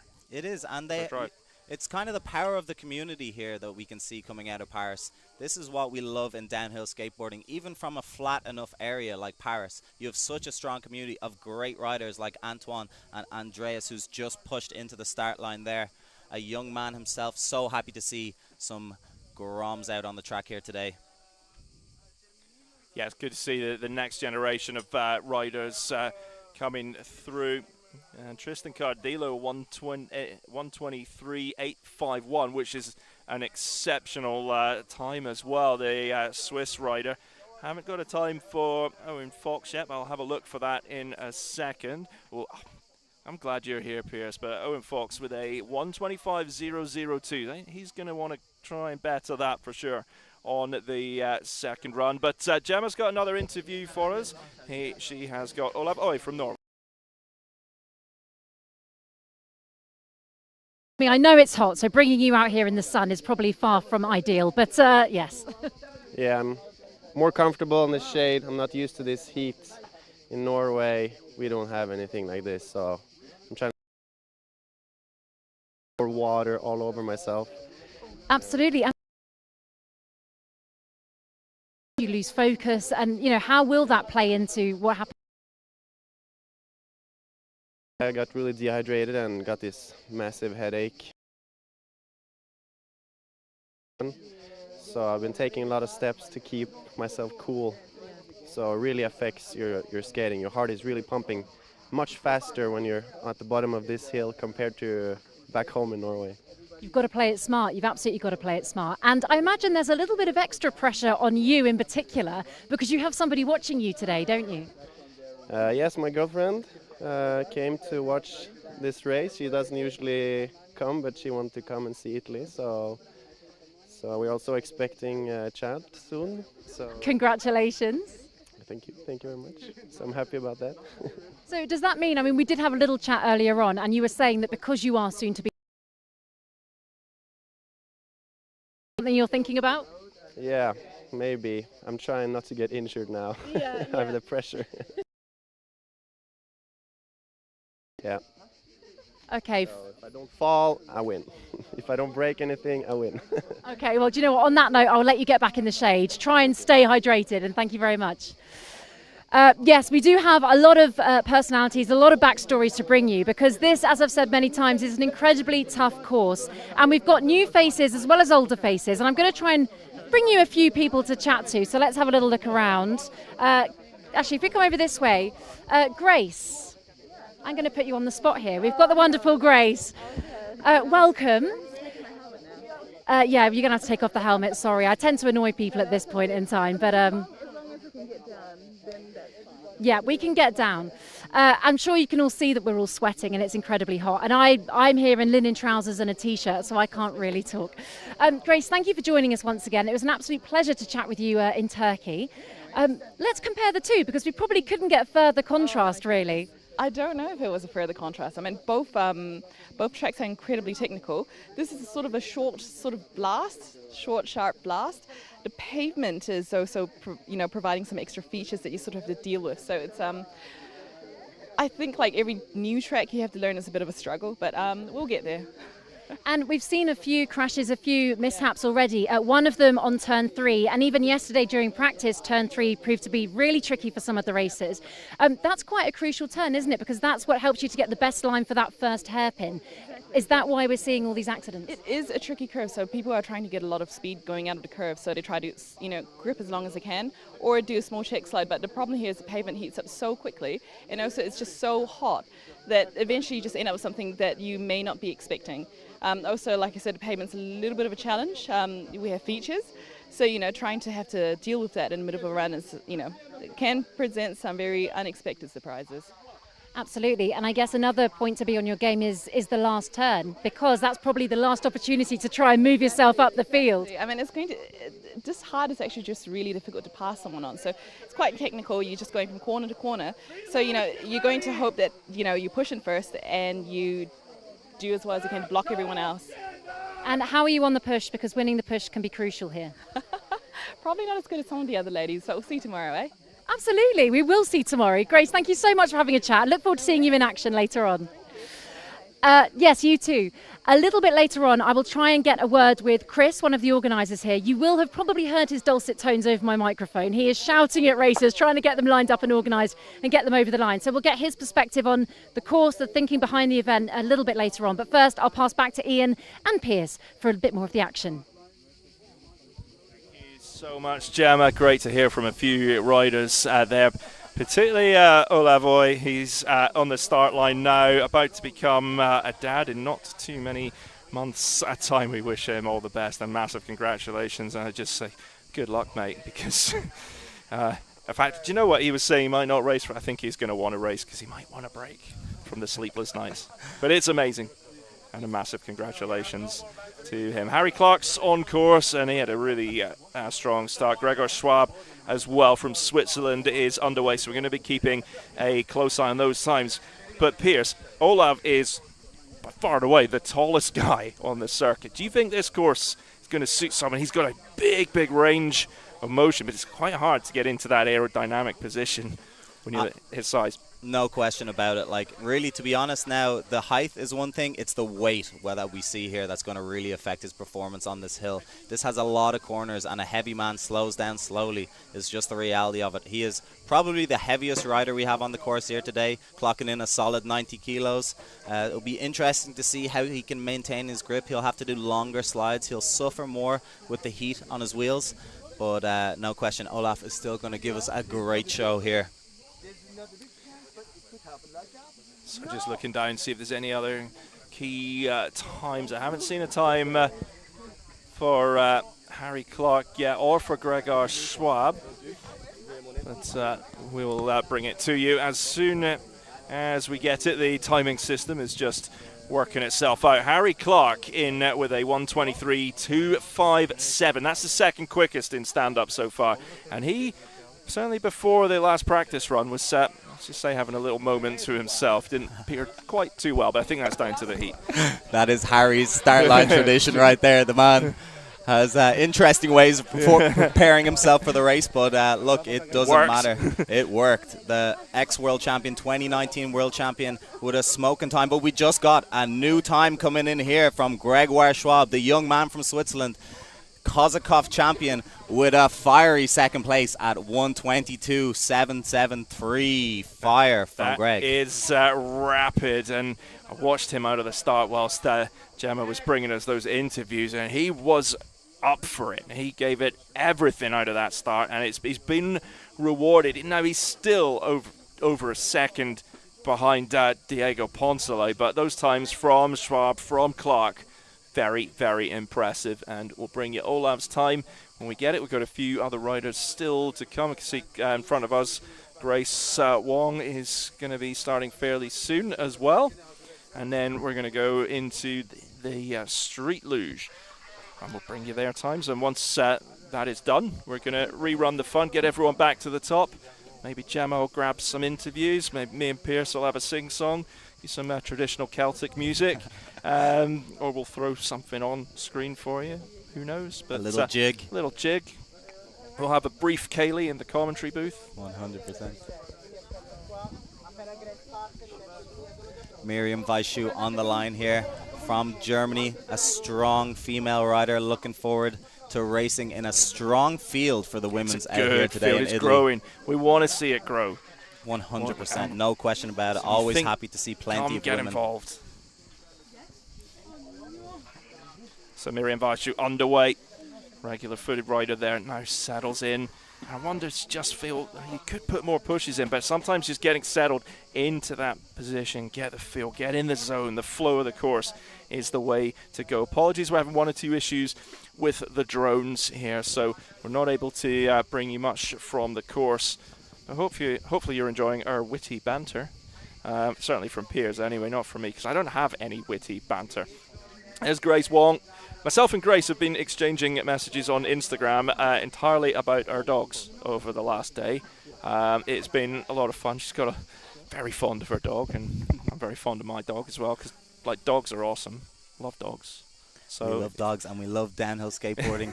Grace Wong, an ex-world champion from last year, lining up here at the start line, stretching her legs out there, getting ready, limbered up for a good strong push here.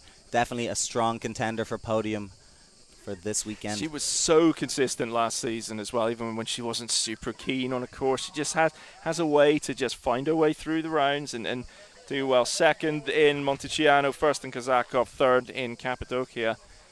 Pretty solid season. Very strong. On the way to take in the World Downhill Skateboard Championship title in women's stand-up, and Grace Wong underway. Pushing in here. Unfortunately, we only have a small bit of coverage at the top there, but we can still give you the times as they come into us. Not to worry. Very casual free rider on the start line here. No leathers, no worries. That is, he's giving us that sort of SoCal vibe, isn't he? Like his sure, shirt. Absolutely. I'm sure all the riders in leathers are very jealous of this man here. Don't know, jeans are pretty hot on a day like this. That's true as well. But the shirt is lovely. You certainly don't get that in Top Man. A bit of style. We love to see a bit of style on the racetrack. Getting calls on the start line here for the luge riders to start lining up. So luge riders are not underway yet. I'm getting ahead of myself. But we've got a big luge field as well. Good to see women's luge has grown as well. 4 or 5 riders there in that field, which is pushing that one forwards as well. Very shortly, I think we will have Gemma is going to bring another interview, but not just yet. The luge riders are all lined up, getting ready to go. They're going to be in the same pile of results that myself and Pierce are looking at. It's got gravity bikes on there as well, so and inline as well. But the fastest of anybody on this hill today has been Diego Ponce, quicker than the inliners, the gravity bikes. A screaming one. A comfortable position even, should I say, for the man himself. Interesting to see what he says when he comes back up to the top here, whether or not he's going to take that second run or if he's comfortable in the confidence of 1.1 seconds. I would certainly be, to be honest. Well, maybe Gemma, if we ask her nicely, will try and grab Diego for us again after that blistering run. We have Konstantin Wiegel from Austria on the start line here. Our first street luger pushing into the hill. Shanti Avanti, a legend in the European community. Strong push off there from Konstantin. You can see him lying nice and flat on his board there, leaning into these top corners.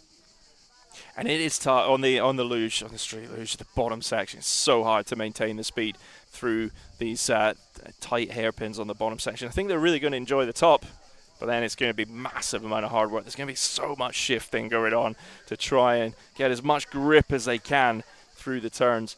I took a run on the street luge there yesterday, my first run down the hill, and my core was on fire when I made it to the finish line. You could see your abs through the chest. Thank you very much. They're bursting out. That was just one street luge run, so you can imagine the strength of these guys after practicing this sport for years. Well, good to have a few more pictures for you from the drones as well. We have the legend Mikel Ezgaray from Spain on the start line here, the most winningest street luger of all time. You can see that fantastic push off him. A bit more difficult to push a street luge, a bit heavier, but they still get it done. Mikel guaranteed to give us good results here. Nobody has won more street luge racing than Mikel Ezgaray. And he took the win in Monteciano last season, second in Kozakov. Didn't make the trip to Cappadocia. A course that was really suited for the street luge with the long straights, and I think they were absolutely loving that hill in Cappadocia, and hopefully we will be heading back there in September of this year. Looking forward to that. I'm sure the street lugers are too. They definitely enjoy the straighter hills a bit more. They are more difficult to turn through the corners than the skateboards, but my goodness, do they reach some speeds on these things when they're going. So Abdel Nazdan from Malaysia, great to have him here.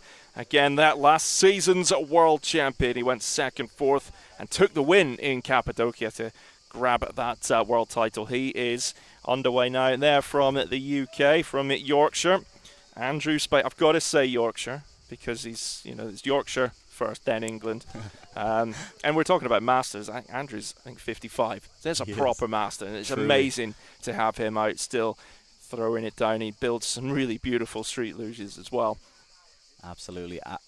Andy is a great character in our sport. Yeah. All people of all ages here together, racing and competing with one another. A beautiful thing to behold.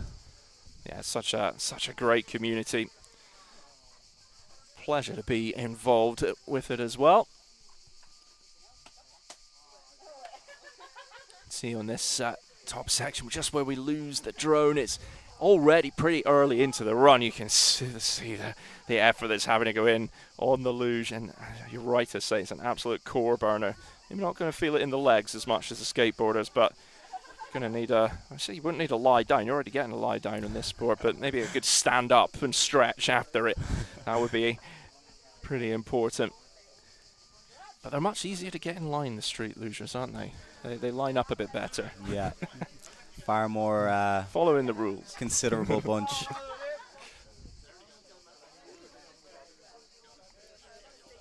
A bit of order on the start line here.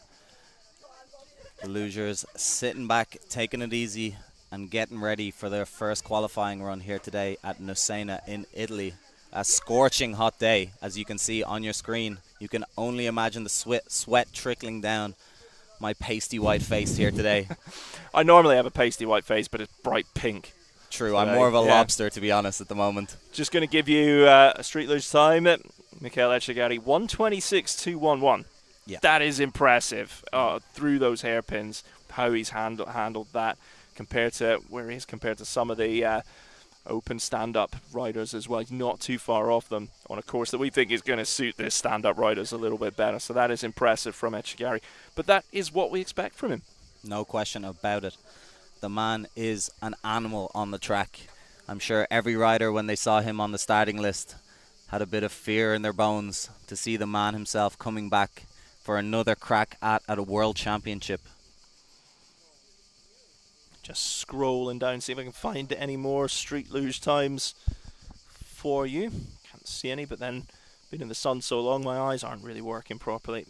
You're younger than me, so you can fresh you eyes. can do it. Yeah. So yeah.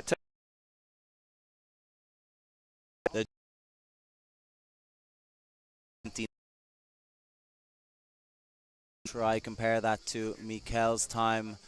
A bit of 3 seconds there behind Mikel, so a bit of room to make up there.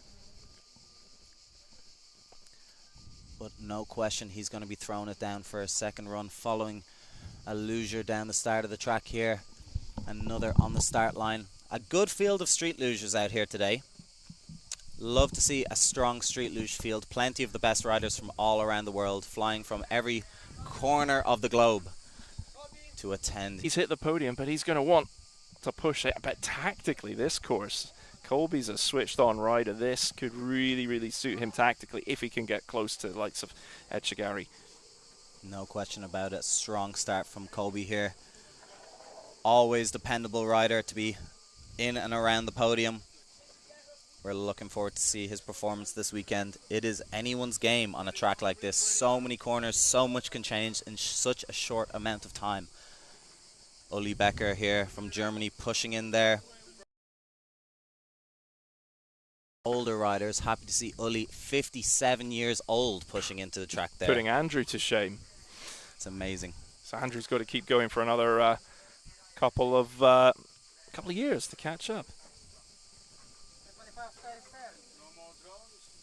Uli really loves to break down the track. He is a technically minded racer. I've been hearing, and many other riders have been hearing, his refined opinions about how to tackle this course over the weekend.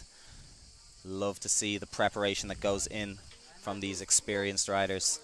So we've still got a few more lugers to go, and that will bring the first run to a close. But we are having one or two issues with the cameras as we're down to just the start line camera, so we do apologize about that. I'm not sure we're going to be able to bring you the second run, because we know you want to see what's happening out on the course and not just hear me and Piers yarning on. Yes, with my limited chat. I'm saving the 3 lines that I have for tomorrow, and so once we see the last of the lugers underway, we'll give you a quick wrap on some of the street luge times, and I think we'll bring things to a close for today so that we can try our best to get everything sorted for tomorrow, because that is where it's all won and lost. But if you've been watching today, we really, really appreciate you joining us and sticking with us. Keep an eye on the social media as well, because that's where we'll update you, and you can see way more clips and things from out on the course. There's been some amazing content that's been brought to us by our team here, so then they've done a stunning job in tough conditions. But we got a few more riders to go. You can see 2 or 3 at least. There was big street luge field, which is fantastic. We're going to run a round of 32 for them. There'll be a couple of heats of 3 for sure, but to be able to run a round of 32 is awesome.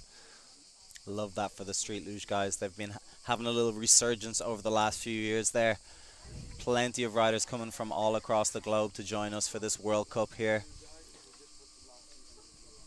Really happy to see that. A strong field, like we said. And this rider pushing in the old two-hander there, one at a time. Lots of different types of techniques for pushing a street luge here.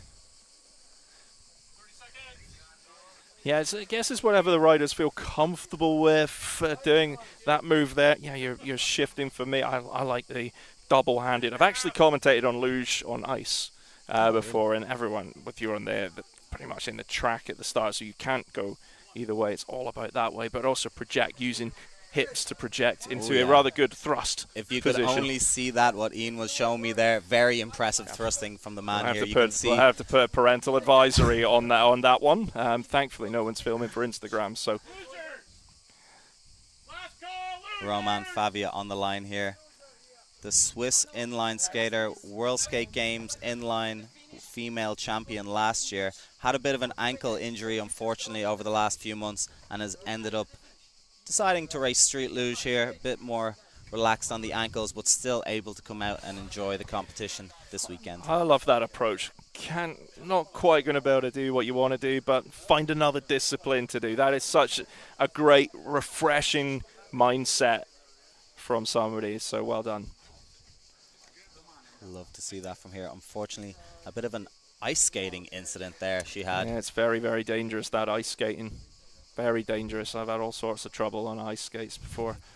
There's Julie Ertz. She is on a board designed by Andrew Spate, made by Andrew Spate as well.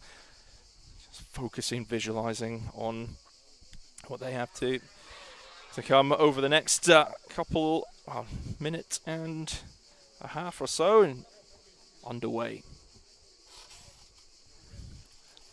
El Chiamini from Belgium on the start line here, another one of our female street lugers, a very strong contender for the female street luge class. She had a good season the past few years, looking to capitalize on that skill that she has garnered over the past while. You can see her here focused, stretching, limbering up, staying in the zone. A nice smile there as she pushes in. Good start from Elkia here.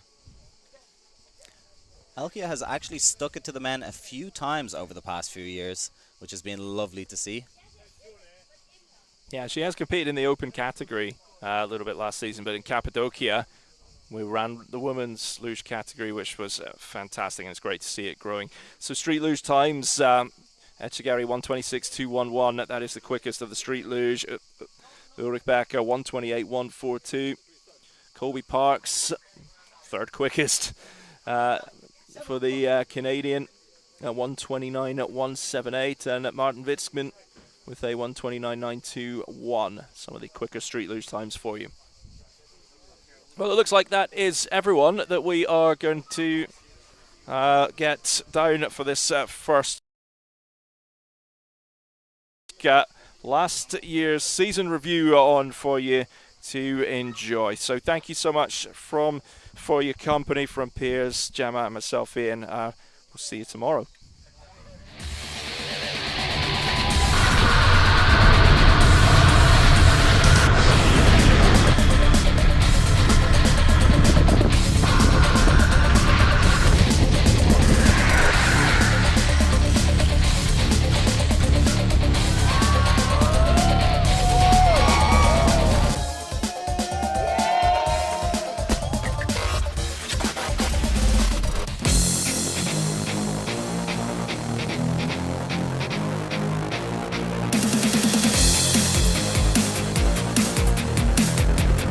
Downhill skateboarding and street luge are considered the ultimate challenge. Highly talented, fearless competitors hurtling down unforgivingly steep, hair-raisingly tight and twisting circuits at breakneck speeds on state-of-the-art, highly technical skateboards. Welcome to the World Downhill Skateboarding Championship, the WDSC, a multi-event international series showcasing the spectacular sporting disciplines of downhill skateboarding and street luge in their purest forms, heralding a new and exciting era for the sport. Brought to life by the World Gravity Sports Federation and UK-based Race Marketing and Management, the World Downhill Skateboarding Championship is set to take downhill street sports to the next level. It's so good. It's so good to have a resumption of a race series. So it's so good to see, number one, the whole community, because everyone's together again.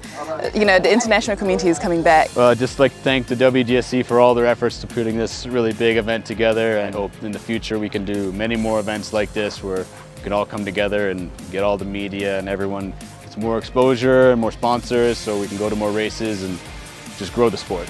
The inaugural series in 2022 consisted of 3 European races, and it all began in Monticiano, Siena, Italy, with the Thermal Speed Tempo International Race, where an impressive international entry gathered for round 1 of Czechia in what ultimate challenge against the track and all the elements. The 12th annual Kozakov race gathered the world's best downhill skateboarders and lugers for a classic event. The third and final round was held in Turkey in the famous UNESCO World Heritage Site of Cappadocia, the historical region in central Turkey. A region as old as civilization itself, now a mecca for tourists, and with attractions such as the ferry chimneys, 37 underground cities, the Ihlada Valley, and of course, the famous hot air ballooning. In this program, we'll take a close look at all the luge and women's skate action from WDSC. Let's have a look at the first round of the series in Monticiano, Italy.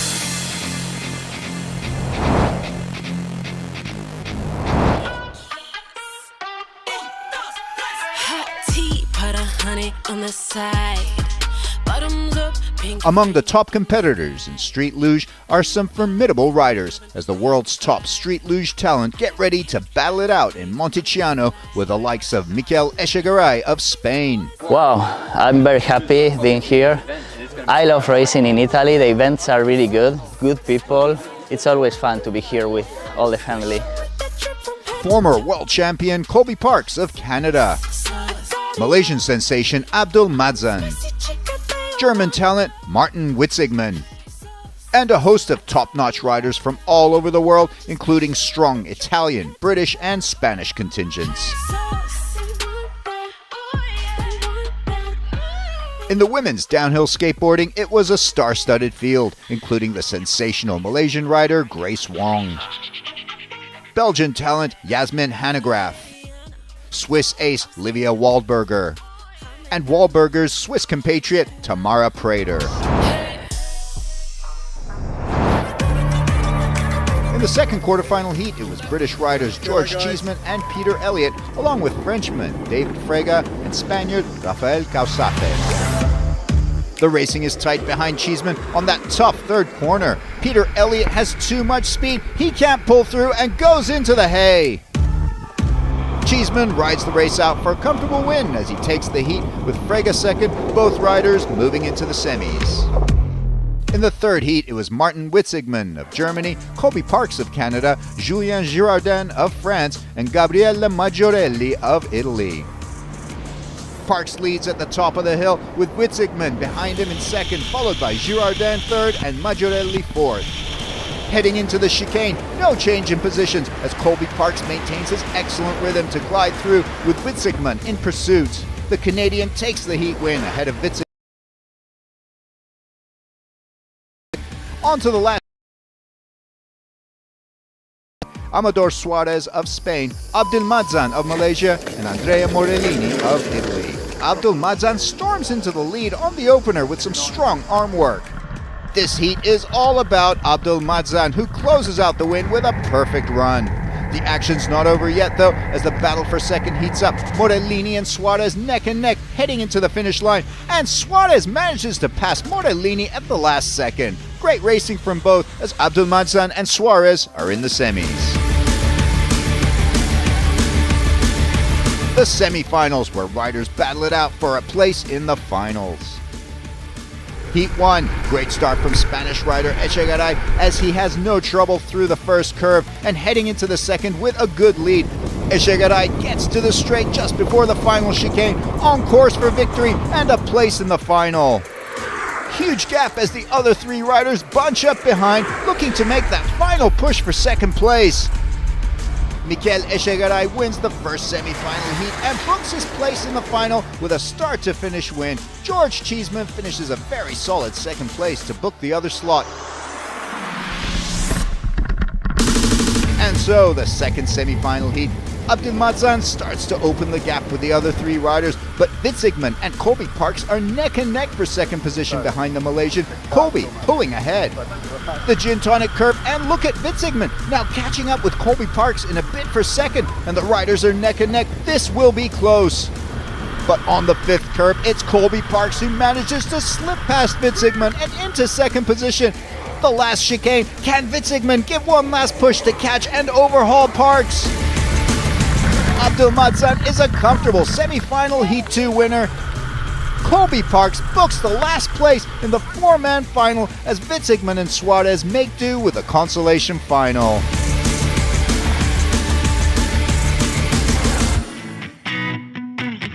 The final of the women's downhill stand-up skateboarding category saw a star-studded Final Four vying for victory in Monticiano. Great start from Yasmin Hanegraaff. The Belgian takes the lead with some strong legwork, but Grace Wong is gaining speed and the Malaysian rider takes the lead before the first turn. But just in the first turn, Tamara Prater takes a fall, as does her compatriot Livia Waldberger, both Swiss riders tumbling out of the final and onto the other side of the chicane. They go in fast into the turn. Grace Wong can't take the turn. She goes hurtling into the hay at full speed, and that leaves Yasmin Hanegraaff in full control of the race, and all she has to do is ride it out. Coming into the last turn with an unassailable lead is Belgian Yasmin Hanegraaff, the only rider who managed to avoid a fall, and she reaps the rewards as she heads to victory in Monticiano. But the drama continues for second place in the final straight. Grace Wong puts it all on the line for a sensational last gasp effort as she just manages to find the speed to pass Livia Waldberger.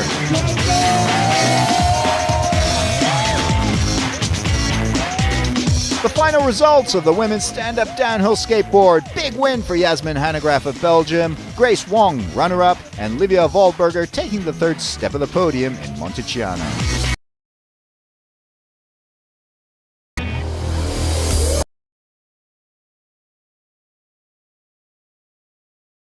Riders left, who will take the Thermal Speed Temple title. The final of Monticiano, the racers are off. Good speed for to lead proceedings at the top of the hill. But then it's Colby Parks on the attack. The Canadian finds the speed to take on Cheeseman, passing the British rider as Colby moves into third, and now he sets his sights on Abdulmadzan as Cheeseman gets bumped back to fourth. They go into the last chicane. This is going to be very tight, all three riders together. Abdulmadzan trying to sneak through on the inside of Echegaray, but Echegaray closes the Malaysian out. And that's all she wrote. Mikel Echegaray takes it. Abdulmadzan and Colby Parks come in right behind him. A valiant effort from both riders who make the podium here. Cheeseman coming in fourth. Was good final. These guys pushed really hard. I tried to do my best to stay in front and I got it. So good. And the final results, the round one Thermal Speed Temple Street Luge champion in Monticiano is Mikel Echegaray. Runner-up, Abdulmadzan of Malaysia, with the third step on the podium going to Canadian Colby Parks.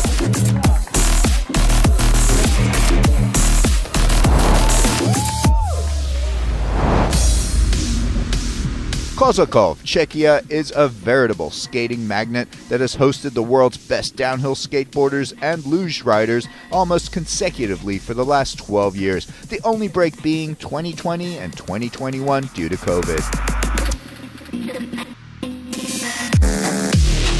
It was a whole celebration in Kozakov as the season moved into top gear, with dozens of the world's best converging for a sensational weekend of downhill racing that included men's and women's downhill skateboard and street luge. In the first quarterfinal heat, it was Mikel Echegaray Diaz, Martin Witzigmann, David Frege, and Konstantin Weigl. Frege and Weigl each other in a fight for third. But then is in first, Colby Parks in second, Amador Suarez third, and Juan Calvo fourth. Diego Gonzalez leads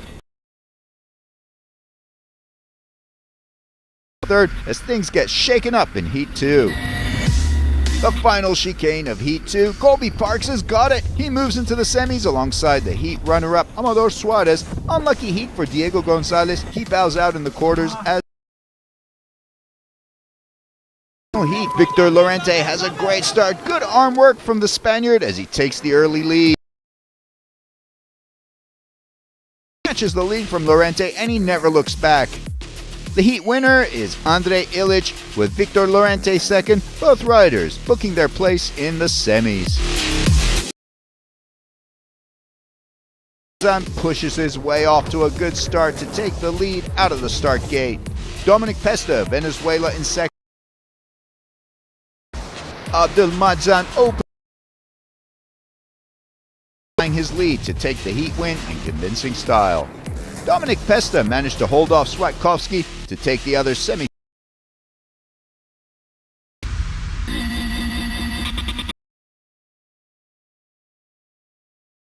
Pushes hard at the start and it pays off. The Spaniard leading proceedings early on. Colby Parks is making his move. Parks sneaks in through the inside there. The two are locked in a dead heat. Who will prevail? Manages to get past Witzigmann and Colby Parks caps a brilliant run with second position as Witzigmann now gives chase to the Canadian. The final chicane, Echegaray opens a huge gap. He's almost certainly got this, but the fight is still on for the second final slot between Parks and Witzigmann. Colby Parks puts it all out there to hold on and stave off the German attack. Parks joins Echegaray in the finals as Witzigmann and Amador Suarez proceed to the consolation final. The second semi-final heat, the heat is on. Victor Lorente off to another very strong start with some excellent arm work, but Abdelmadzan is on the attack. Look out for this guy. The Malaysian prodigy builds that momentum with some smooth gliding and cool steering as he wrests the lead from Lorente. And just before the fourth corner, Andre Ilic passes Victor Lorente to take second as Abdelmadzan continues to lead. Into the last chicane, Abdelmadzan is in, but who will come in second? Andre Ilic still has Victor Lorente on his tail. Abdelmadzan in the finals, and it's Andre Ilic who holds Lorente off to take the last remaining final slot.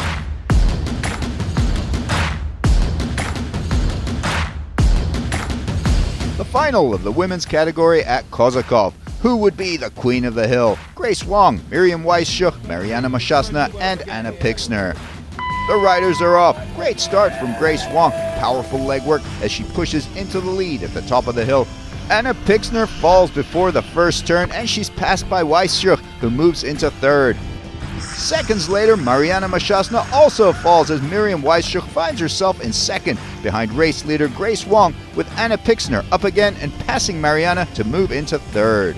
Coming into the third corner, Grace Wong leading, Miriam Weisschuch giving chase to the Malaysian. But it's another fall for both Mariana and Anna, who collide. They get up quick and manage to continue, but the gap is virtually insurmountable now as they race for the third step of the podium. Grace Wong was first to the last chicane, but she had trouble managing her speed, hitting the hay barriers. Fortunately, she was back up and at it quick, and she held point in first. Weisschuch got through the last chicane in second, with Mariana Mashasna third. Grace Wong gets it. She is the queen of Kozakov. Good runner-up result. Anna Pixner fourth. Take a win at Kozakov was really a dream come true, especially the turmoil of today with the rain, the sun, the patches. It's a good day.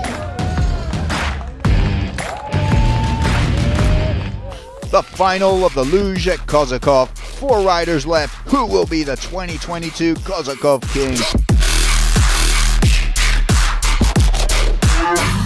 The final is on. Abdelmadzan makes an excellent start yet again, arms pumping as he takes the early lead at the top of the hill. Just before the first corner, brilliant attack from Colby Parks, who passes Czech rider Andre Ilic to move up into third. Running very smoothly in first, race leader Abdelmadzan as he leads the finalists into the second corner. But that pavement is wet and slippery. Abdelmadzan just can't take the turn. The Malaysian hits the hay. He recovers quickly, but not quickly enough as he relinquishes his lead to Michel Echegaray. The Spaniard is the new race leader. Abdelmadzan suddenly finds himself in 4th and last place with a lot of ground to cover, but there's still a lot of track left. At the 4th corner, Andrei Ilic closing the gap with Eshegaray, the two riders locking horns with the Kozakov title at stake here. This could be an epic fight now until the finish line. The final chicane, this will be tight as Andrei Ilic moves up and challenges Eshegaray. Can he do it? Can the Czech rider wrest the lead and the win in these final few stretches? And Andrei Ilic does it at the last chicane. This is sensational. The Czech rider, the local hero, the underdog, wins the 2022 Kozakov title. Straight by a mere half point.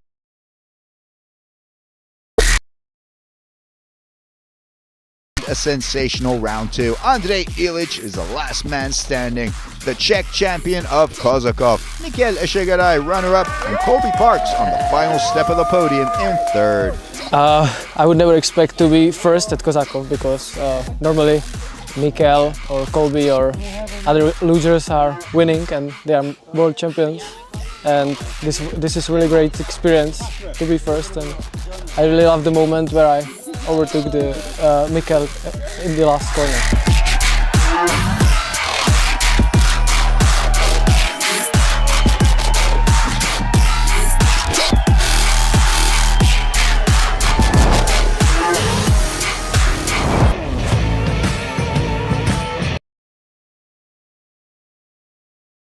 On the planet descended on Turkey for round 3 of the World Downhill Skateboarding Championship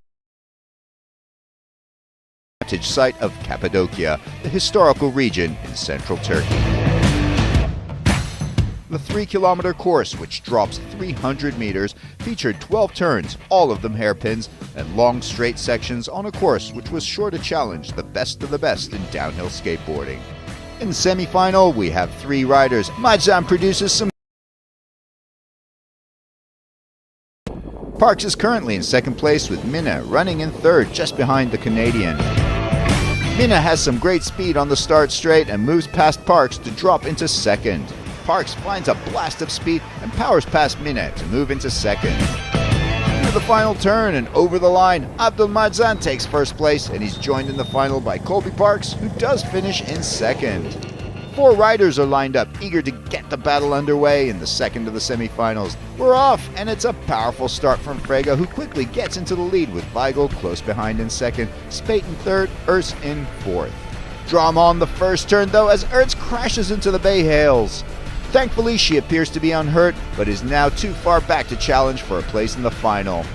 We are through to the final turn, and over the line, it's Frege who takes the win in semi-final 2, with Andrew Spate in 2nd. They both progress to the final where Abdelmadzan and Colby Parks are waiting.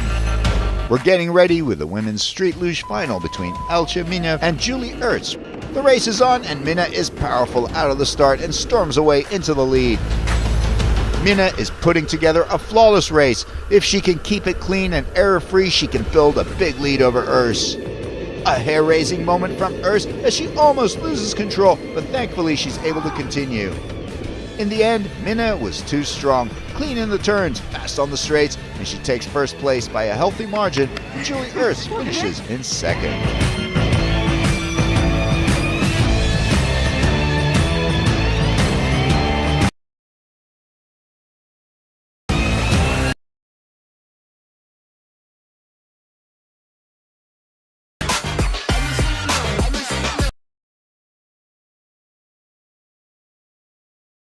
Start, as does Grace Wong, who's over on the rider's left. But huge drama right out of the start as Tyler falls and the sparks are flying as she takes down the Belgian Hanegraaff. They want to take the win. Wong and Weischuk enter the 1st corner and both of them fallen. What drama we've got in the women's final. Wong still leads, but here comes Hanegraaff. She's powering down the mountain and catches Weischuk and is now front, but it looks like she's struggling with her wheels on this road surface. As we enter the 4th corner, Hanegraaff is now past Grace Wong. First it's Tyler who gets past her quickly, followed by Weischuk, and the early race leader is now down in falls again. She's been in the wars today. Weisshoek gets past. And on the finish line, it's Jasmin Hanegraaff from Belgium. Weisshoek finishes in track. Selena Tyler finishes fourth. What a race from Hanegraaff after getting caught up in a crash right out of the start. She has battled her way from the back of the pack to take the race win. A stunning performance from the Belgian. It was an amazing race. This was really racing. We had a crash in the beginning with pushing, so I had to take my board, catch up, managed to take over Miri and Grace, and managed to get down first.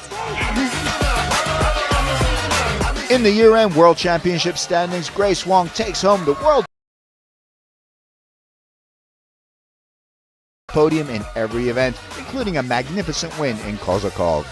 Hanegraaff finishes the year in second place with 2 wins. The 5th place in Kozakov costing her the world title. 3rd place goes to Miriam Weisshoek from Germany. Time now for one last final in the men's luge. In this one we've got Abdulmadzan, David Frege, Colby Parks, and Andrew Spates. Here we go with the start, and it's a strong, powerful start with the great arm work by Madzan, and he manages to. Frege finds his speed on the opening straight and moves up to second, pushing the Canadian Colby Parks down to third. But Parks attacking to get that position back. Madzan is looking supremely confident out there as he sets his sights on the win here in Cappadocia and the World Championship title. David Frege from France is looking good in second. He's had a tough season, not making the final in any other race, but he's found his form in Turkey. What a race Abdulmadzan is putting together. Into the 10th corner, one of the toughest on the track, and Frege makes a mistake and almost loses.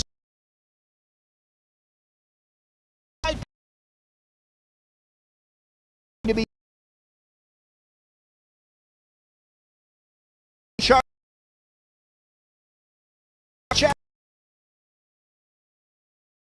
Frege and Parks are onto the last corner. They are neck and neck. Parks is trying to gain speed and make the pass on the inside, but Frege holds him off and crosses the line to take second.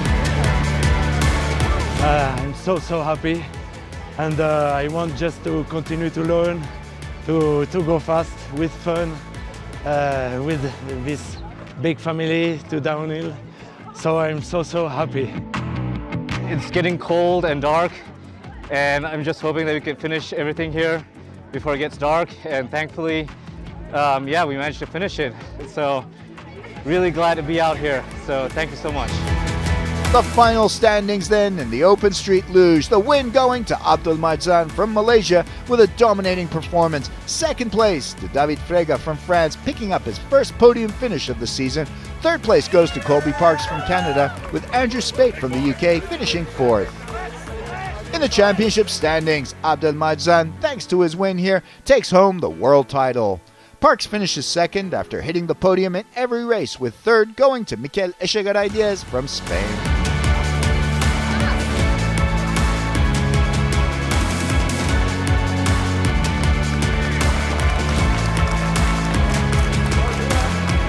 What a race, what a season, and we'll see you in